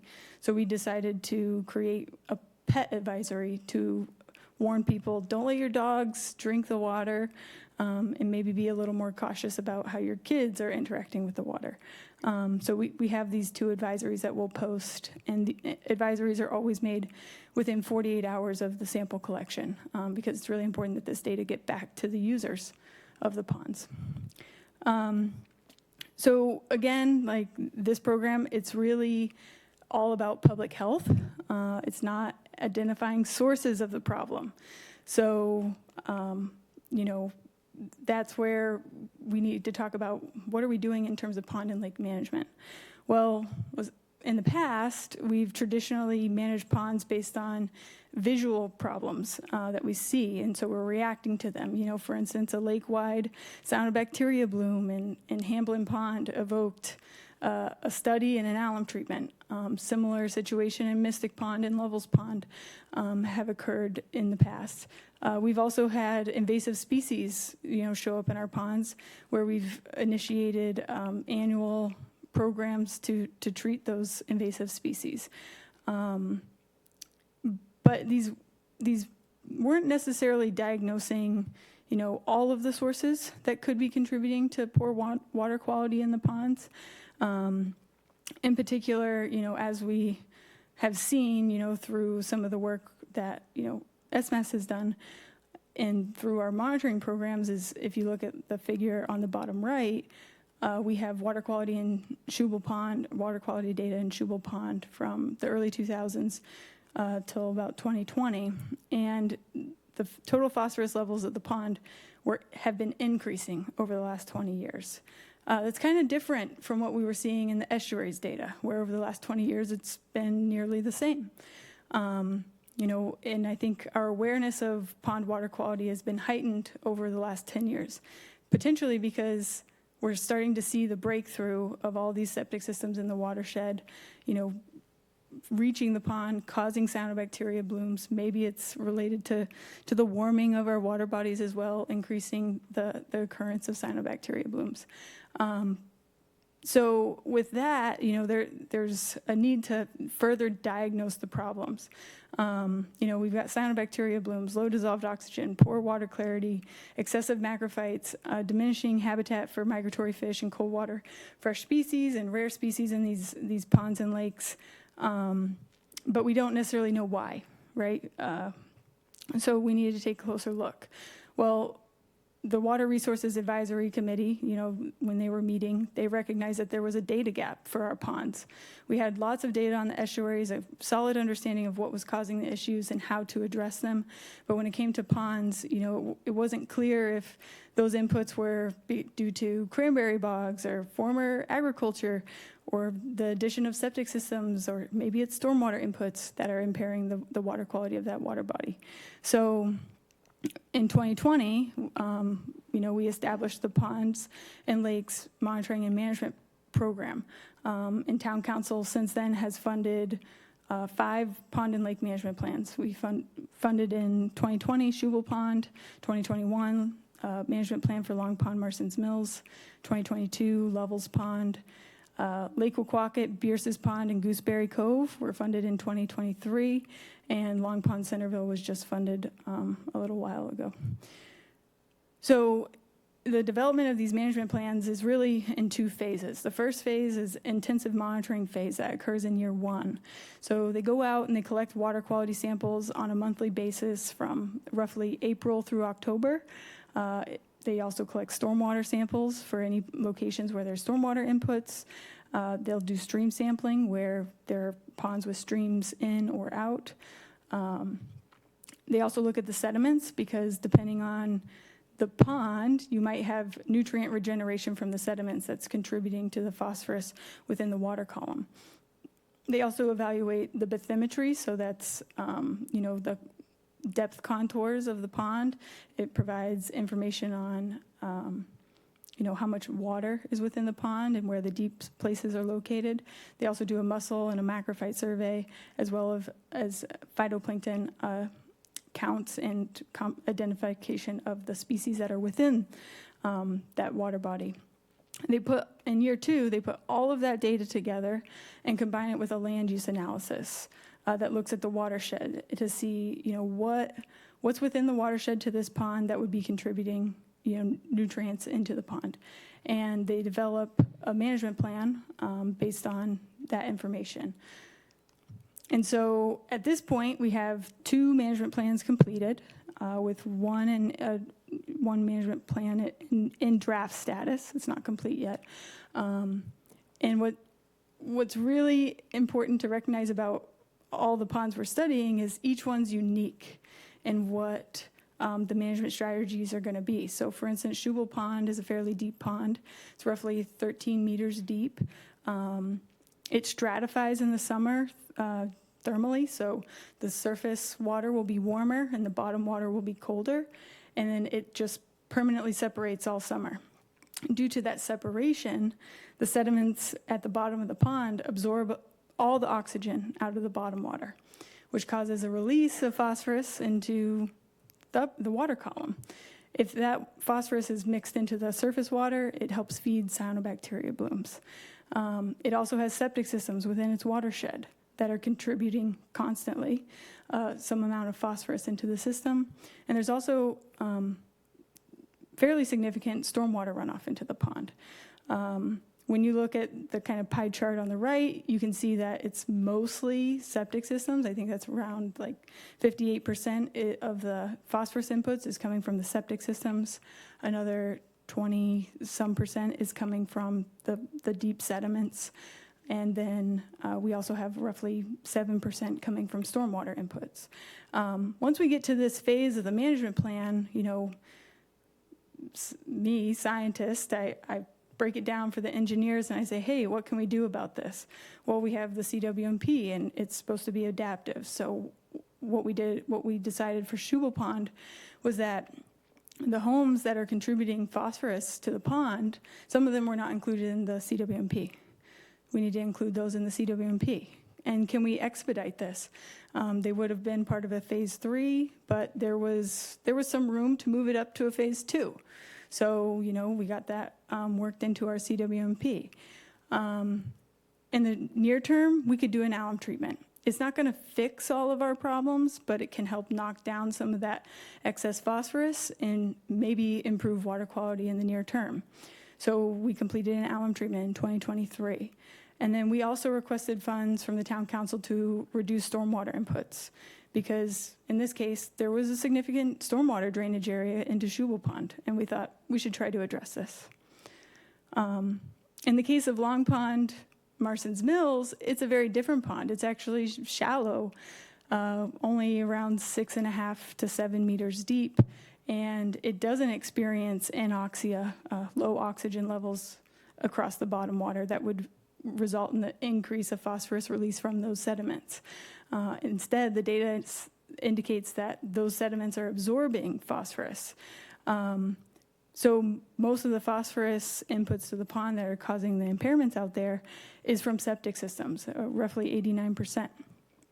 So we wanted to use sewer, we say, hey, what can we do to sewer this area sooner? Well, it's one of the furthest areas from our existing sewer infrastructure. So we haven't been able to, say that we can move it up in the phasing process.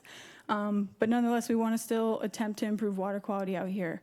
There are, innovative ways to do that. And so we decided to go with a floating treatment wetland pilot study. And we just deployed wetlands a couple weeks ago out there. We were working with the Long Pond Farms Association and Friends of Long Pond Marston's Mills volunteers to plant these wetlands and get them deployed. And we'll be monitoring them over the next 2 years to evaluate the phosphorus removal. Once we've evaluated how much phosphorus they remove, maybe it's something we can scale up, but it's a discussion we can have at that point. This year, we've received the Levels Pond Management Plan draft findings. They're not final yet, but what it's showing us is Levels Pond is a slightly different story. It's, again, a deep pond, but the internal sediments are the larger source of phosphorus to the water column. A lot of that has to do with historic cranberry bog activities around that pond. Most of those activities have ceased now, so that's good. But it's still, you need to address that load. Okay, it went from the watershed to the pond, and it's in there, and you need to remove it.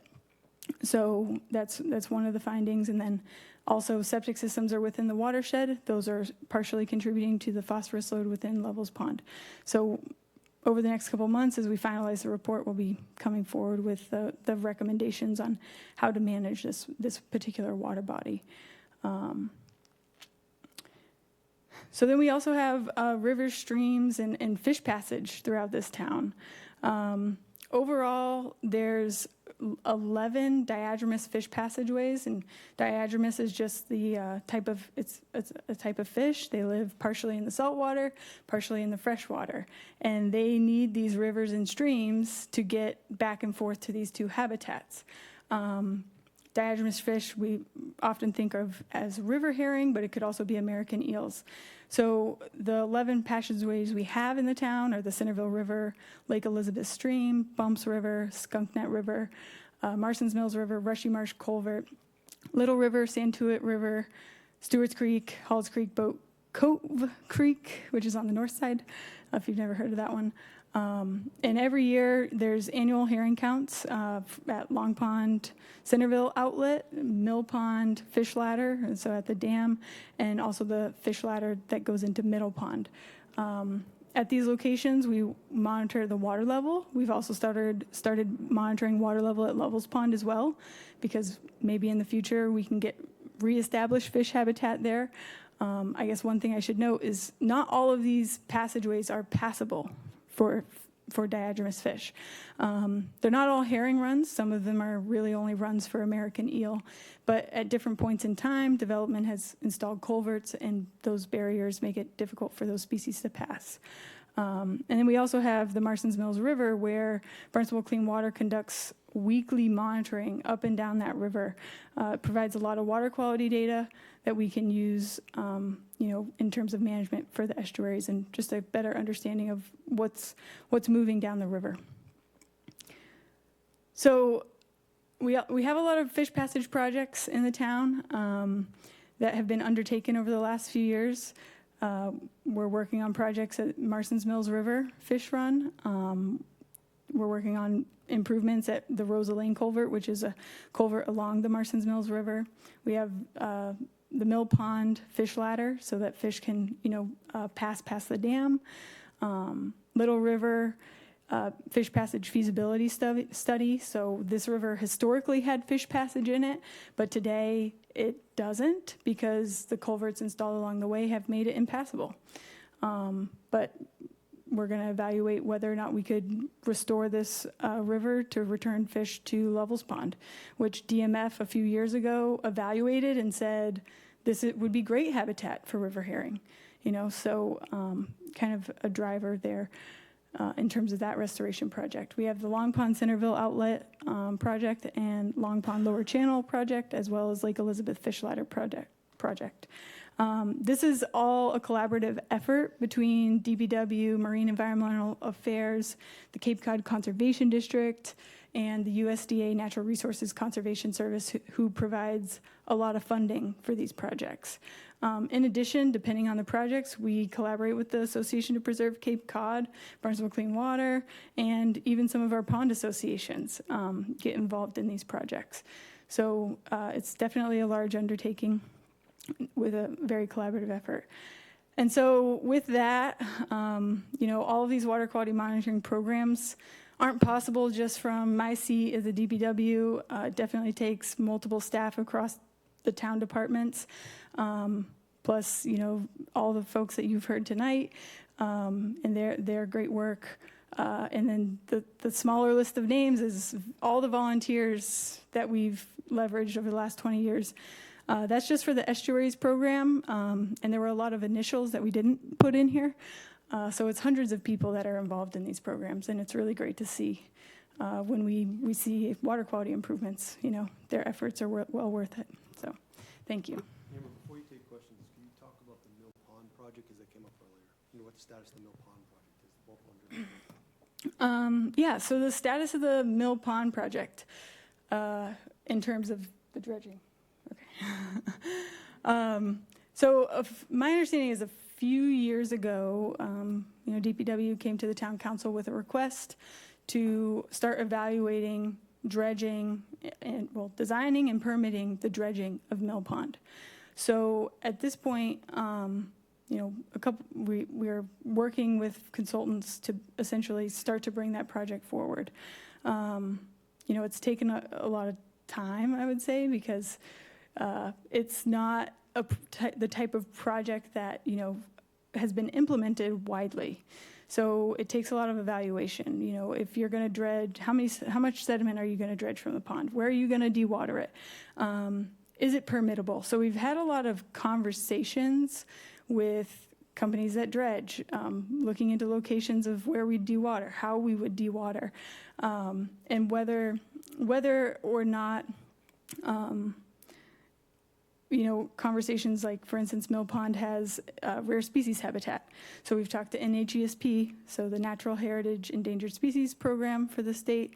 We've talked to them about, if we were to dredge in these areas, is there any way that this project could be permitted? And so we've tried to kind of have a lot of these discussions before diving in and paying large consultant fees. We're at the point now that we believe the project could be permittable, so we are undertaking, the next step of having a consultant do further evaluation and move down the permitting pathway. Yeah. Thank you. Yeah, you're welcome. Other questions? I got Councilor Turkelson, followed by Councilor Neary, and then Councilor Tamish. Thank you, Amber, for your presentation. You had a slide where you said that there were 2 ponds that were acceptable. Yeah. Could you tell us which two those are? Joshua's Pond and Micah Pond. Okay. And a lot of the slides had data that looked like through maybe 2019 or 2020. And I'm just curious where the data is, because we are in 2024, so where that data lies. So when I first started with the town, one of the first things I did was dive into our data and create those figures. I haven't updated them, because there's a lot of things to do. We did update the 3-base figure because last year I worked with my summer intern to evaluate whether or not the Dead Neck, Sampson's Island, or Katuitt Bay inlet widening had a significant impact on the water quality out there. So we did update that figure at that time. Short answer is no. The Katuitt Bay inlet widening didn't have a significant effect on water quality in Katuitt Bay. So that's why the figures have those different dates. And do you have a summer intern coming to help you catch up through 2024? I do. We've actually hired a water resources coordinator who works for me. So she's taking on the management of these programs. My intern from last summer came back this year, so he's working a second summer. And then we actually hired mostly environmental scientists for interns this year. So I think they'll probably want to work on a lot of the projects that I manage. Councilor Neary? Thank you, Madam President. I always get really, I'm dumbfounded with the amount of effort and work that goes on in the town. I mean, when you really get into the, I don't want to call it the minutia, but there's a lot of moving pieces, you know? So, but I think the most important question is, I always try to quiz my grandkids, you know, and I have to have the answer. So this is two very important questions. So what's the difference between a pond and a lake? That's number one. And also, what makes a pond a great pond? I need to know those answers so I can quiz them. Yeah, the first one, I'm still trying to figure that out. I don't know. You got Quacket Lake and then Middle Pond. I mean, and then Mystic Lake. They're like the same size. I don't know why they've decided to do that. But it's a great pond. Per the state regulations, any pond over 10 acres is considered a great pond, and the public can petition public access to any great pond in the state. So the waters of a great pond are not owned by any particular person. They are waters that can be used by the public. So that's why we consider those great ponds. And anything under that is very questionable. So as a follow-up, so Wequaquet Lake is not a great pond, so. Yes, it is. It's over 10 Because acres. it's a lake, right? It's a yeah. great lake. We've got a great lake. A great lake. Councilor Tamish? Great, great presentation, great work. A quick question. When you're talking about the dredging of Mill Pond, for want of a better term, the Wayfair project at Main Street and East Bay Road, they did dredging in there, they put in a new culvert, et cetera. Did you happen to do any sampling before and after as far as what difference that made in the water quality going down into East Bay? In Parker Pond, Little Parker Pond, yeah. sorry. So what's interesting about that project in Little Parker Pond, yes, we have data from before that project, and I think there's been some data collected after that project, but it was a fresh water system prior to the project because the culvert that was in place between East Bay and the pond was restricting passage of salt water into that water body. And then after the project, they put a much larger culvert in its place, allowing for salt water to come in and flush that system. So now how you would manage it is going to change. So the data of pre and post, I'm not sure you would look at it from the standpoint of a freshwater pond management strategy, because now it would be managed as a saltwater body. And that management strategy is going to change. Okay. But one other quick question. One of the slides had data on Hall Creek and then Lewis Bay, and Hall's Creek was very good, whereas Lewis Bay was very high. Would you really attribute that to the sewers or the fact that Yarmouth does not have sewers? Because your data point was in the far eastern side of Lewis Bay. I would attribute it to Halls Creek being a salt marsh dominated system, and salt marshes are very good at taking up nitrogen. And it's a very shallow estuary. It's very well flushed. That's what I would attribute it to. Lewis Bay is not a salt marsh dominated system in that regard. So they're two different systems. All right. Yeah. Thank you. Council Crowe? Amber, great presentation. I appreciate it. Can you go back to almost your first or second slide, the one that had the little yellow dots Yeah. about where you test? For the estuaries? Yeah, and the little stars. Yeah, just a curiosity, down on the very southwest bottom left, there's a cluster of those. What is that? Yes, that's Rushy Marsh. So Rushy Marsh is technically an estuary. Well, it's been identified as, I think, an estuary that was evaluated in the Massachusetts Estuaries Project. At one point in time, I think they tried to install a new culvert there that would allow for passage of salt water from Nantucket Sound into Rushy Marsh. I don't believe that culvert is still open. There's a lot of sand buildup in that location. Yeah, thank you, Rob. He said it wasn't open 3 months later.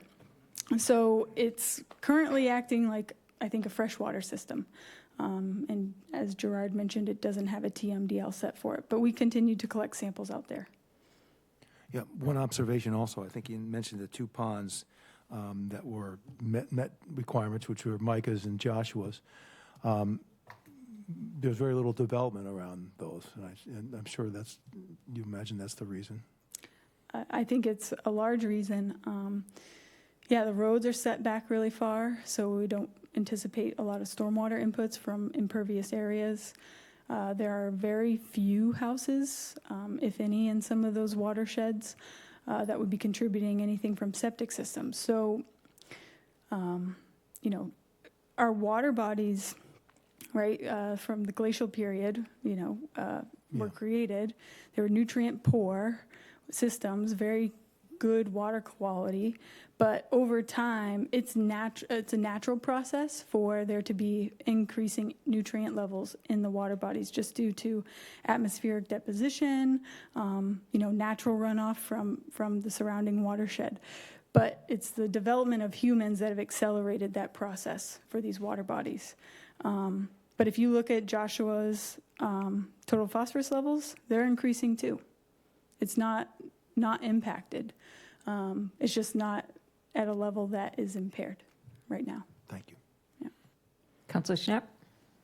Thank you, Madam President. Thank you, Amber.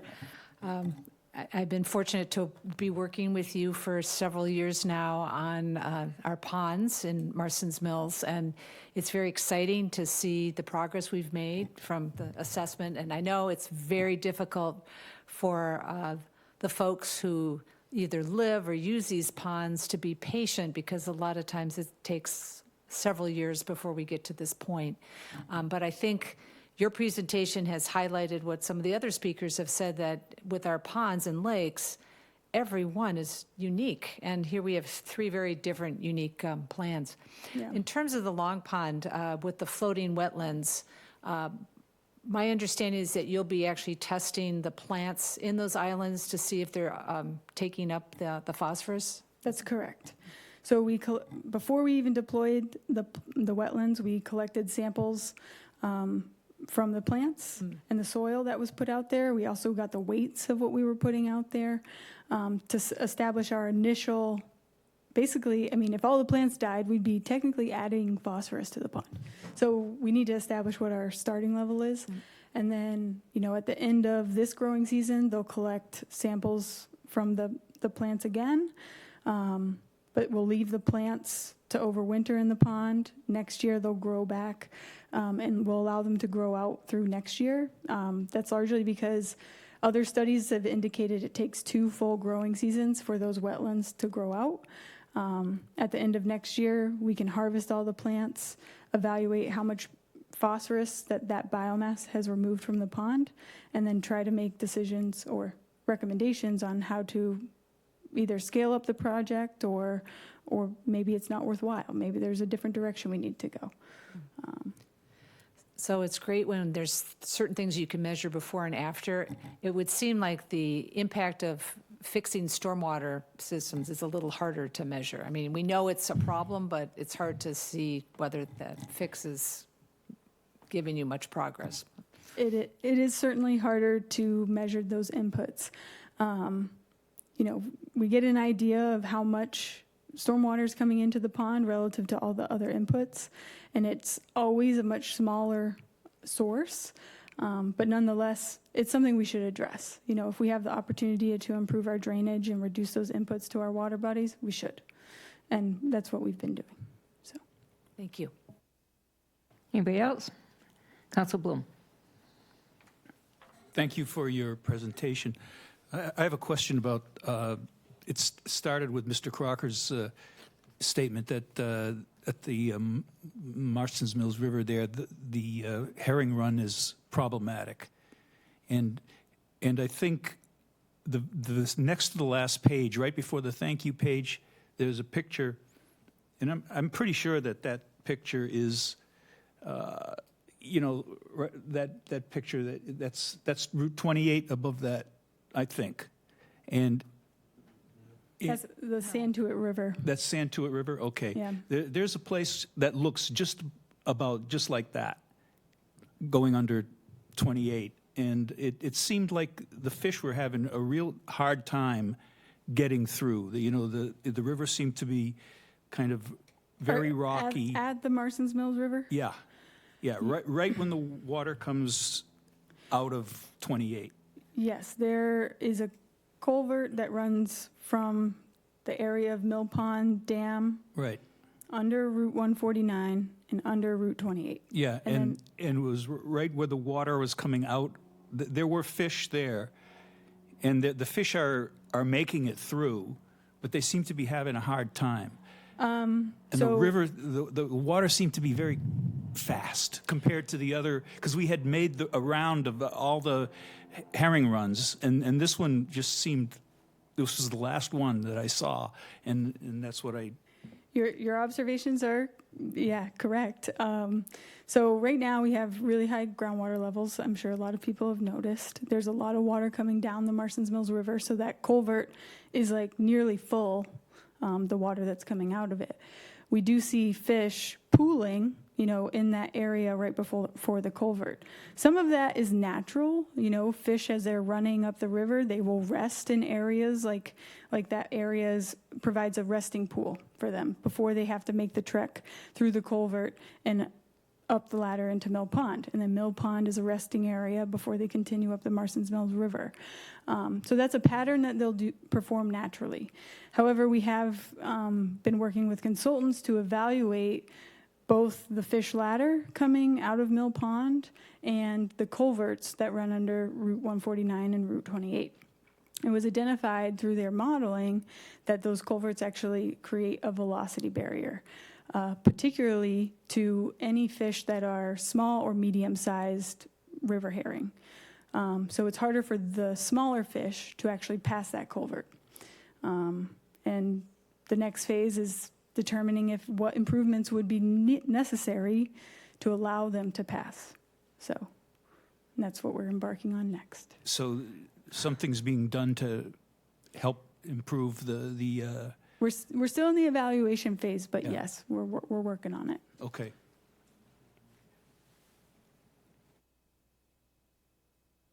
I think we're good. Thank you very much. Great Thank presentation. you.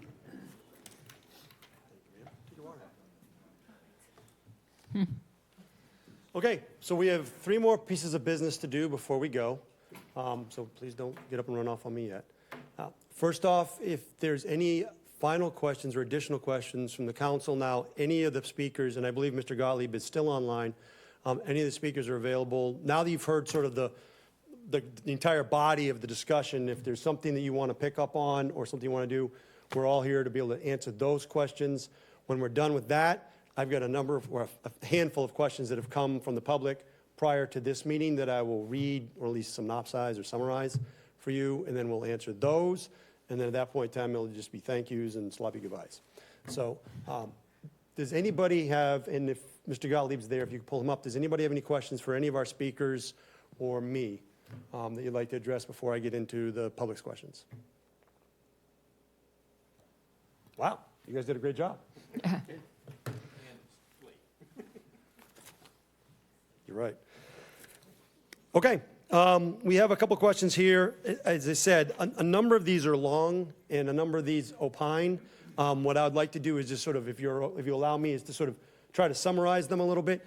I think the other thing you'll find is a number of these questions are really more geared to June 13th, which is the discussion about the solutions, not the discussion on the problem set. Today was really about, let's define the problem set, let's look at the problem set. June 13th, we come in with the CWMP as it is now, what we're thinking of doing in the future, and then how we actually fix these problems and why we're doing what we're doing.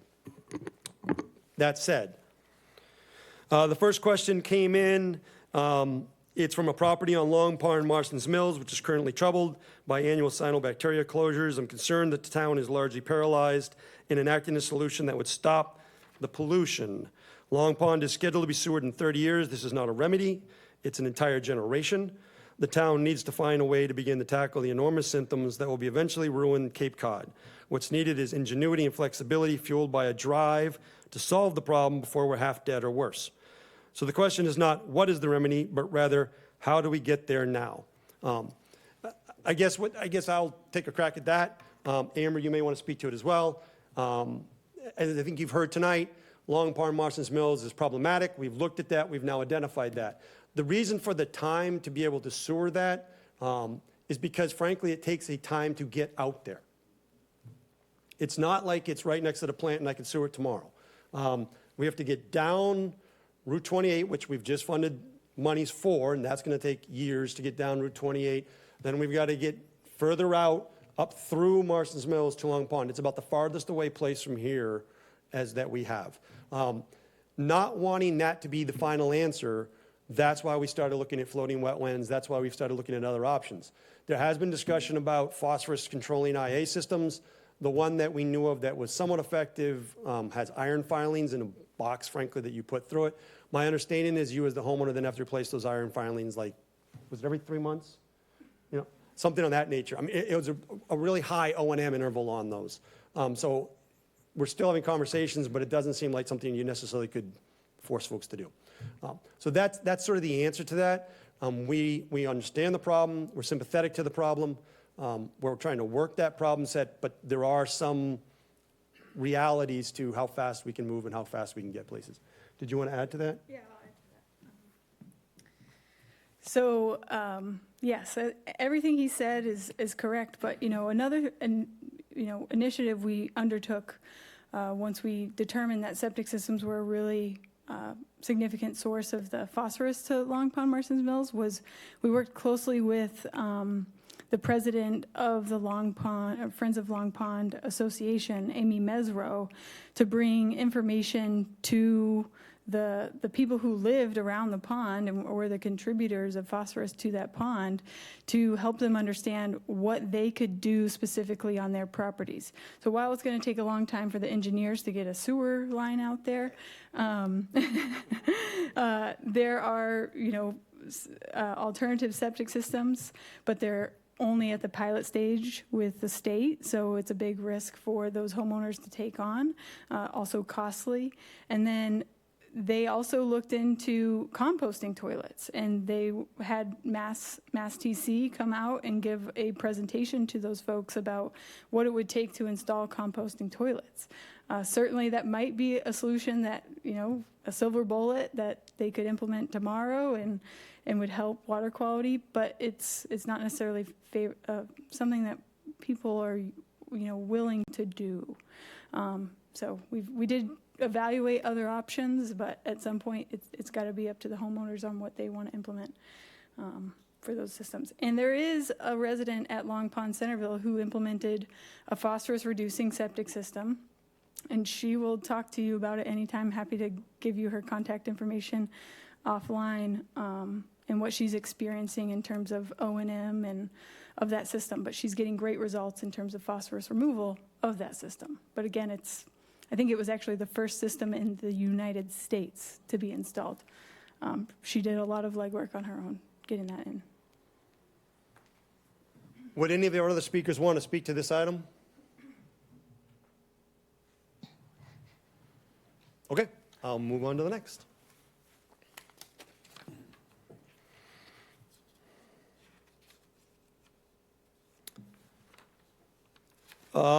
That question is also a Long Pond. So this question, thanks to our speakers this evening for the important work you're doing to improve the health of Cape Cod freshwater ponds and to educate us.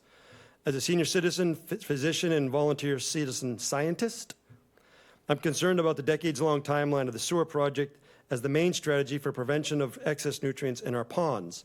This is an urgent challenge. The health of our freshwater ponds is vital to our public health and economic health. While I support expanding the sewer service in town, a significant portion of our taxpayer funds and staff support should also be allocated to support rapid installation of cost-effective, innovative alternative septic systems where they make sense. This person goes on to speak at length about other options that are potentially out there, urine diverting toilets, et cetera, and closes with, please explain the steps that would need to take to pilot test and approve more rapid, diverse, and cost-effective approaches to remedying and excessive nutrients in groundwater and ponds. Thank you.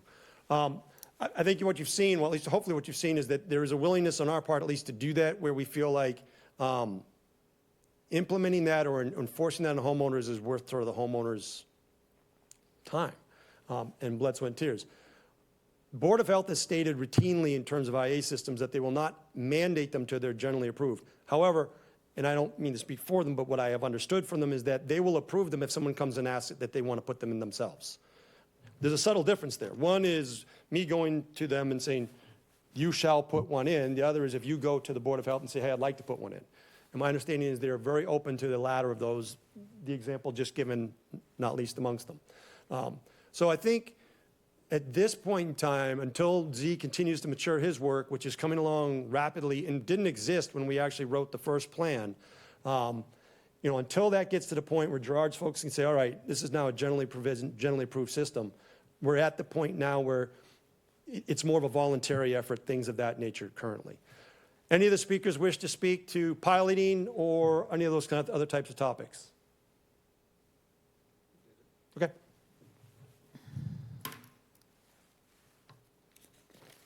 Oh, and on the UD stuff, urine diverting stuff, I was a UD enthusiast. Oh, that sounds really bad. I was really interested. No, I'm not going there. In a past Never mind. life. In a past life. When we started this process, I was fascinated by the subject matter, yeah. But as we looked at it, some of the early work that was coming out of Falmouth and Grandview was much earlier, some of that early work was showing, we went into it thinking you're going to get a 90% knock on nitrogen out of UD, or particularly phosphorus too. And what we found, or what was initially found, is really only about 50%. So then the cost of replumbing homes and things of that nature came into balance against weighing that. What we said is that, UD makes a little bit of sense in areas where you're already separating out of urine, i.e. boys' urinals, in schools and things of that nature. We're already doing that. Now the question is, do we plumb them to collect it and do that? But it wasn't going to make enough of an impact to make it something that we would have to write into the plan and implement. But it's certainly something in the back of our heads as we go forward. I'm getting it via hearsay. I don't know firsthand, but my understanding is Falmouth voted on this recently and voted it down. So I don't know if that's necessarily a relevant data point. It's just what I've heard on that. Rob, you might want to clarify that. Mike. Sorry, I should have asked. You might want to clarify why urine diversion is an issue because of the nitrogen content difference between urine and feces. Yeah, I mean, at the time, what we assumed when we first started the UD talk discussion was that literally 90% of that was coming through urine. As I said, what they started to find, at least the study that I saw and the people that I were talking to was starting to find, was that that was probably not the case. It was also coming from your sink. It was also coming from other places. It might have been coming from your shower. Things of that nature were contributing. It wasn't as exclusive, so it wasn't as much bang for the buck on the hit on that. Anybody else want to speak to that issue? Okay. Next one. This one is on, okay, this one is a discussion of poor water quality and harmful algae blooms. It has a discussion about why those are a bad thing. The real issue here is it says, there is no database showing how many homes still have cesspools. Many are not in areas that sewers will eventually reach. How can we reduce sewage in our ponds and bays without better control of our sewage disposal? Tom McKean's here. He can speak to this, but I spoke to him earlier tonight to get an insight into this. And really what the story here on cesspools, and it was talked about a little earlier, is that the town's data regarding septic systems really starts in the mid-1970s. Most cesspools, and that's when Title V was starting to come around and starting to be put in. So the town has a pretty good understanding of where there's Title V systems and where there's septic systems. It's got a pretty good idea of where there's sewer systems. It can sort of back out. If it's not a Title V and it's not a sewer system, it's probably a cesspool. But a lot of the cesspools were installed prior to the 1970s, and so the town did not keep records at that time of such things. And then, as has been alluded to tonight, as long as homes are passing down generationally, to themselves, they don't get inspected to know that that thing is there. So that's kind of how that is. Tom, did you want to speak to that too? No, I'll speak positively about it. Wait till you get the mic. Hi. Thank you for inviting me. Thomas McKean, Health Division. To speak some positive notes on that, we have triggers that require upgrade from cesspools to either septic or innovative systems. The triggers are, if you sell your house, you have to have it inspected. The other trigger is someone who is applying for a building permit, renovation, addition, new construction of any sort, we require them to give us records of what they have if we don't have a record. And if we don't have a record, we require them to do a full inspection. It's an 18-page inspection report that identifies exactly what is in the ground. If it's a cesspool, it automatically fails and has to be upgraded.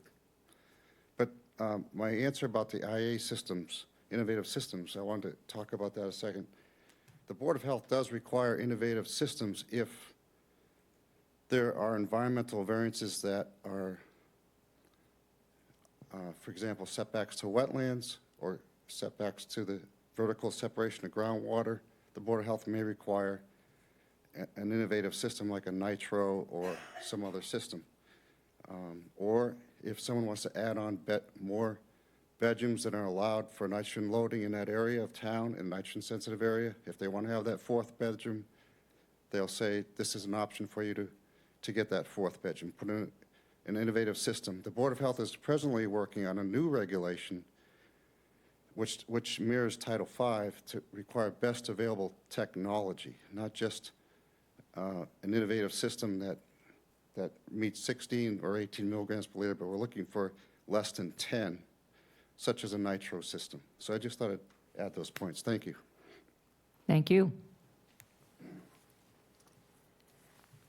Okay, our next question, and this is our last one.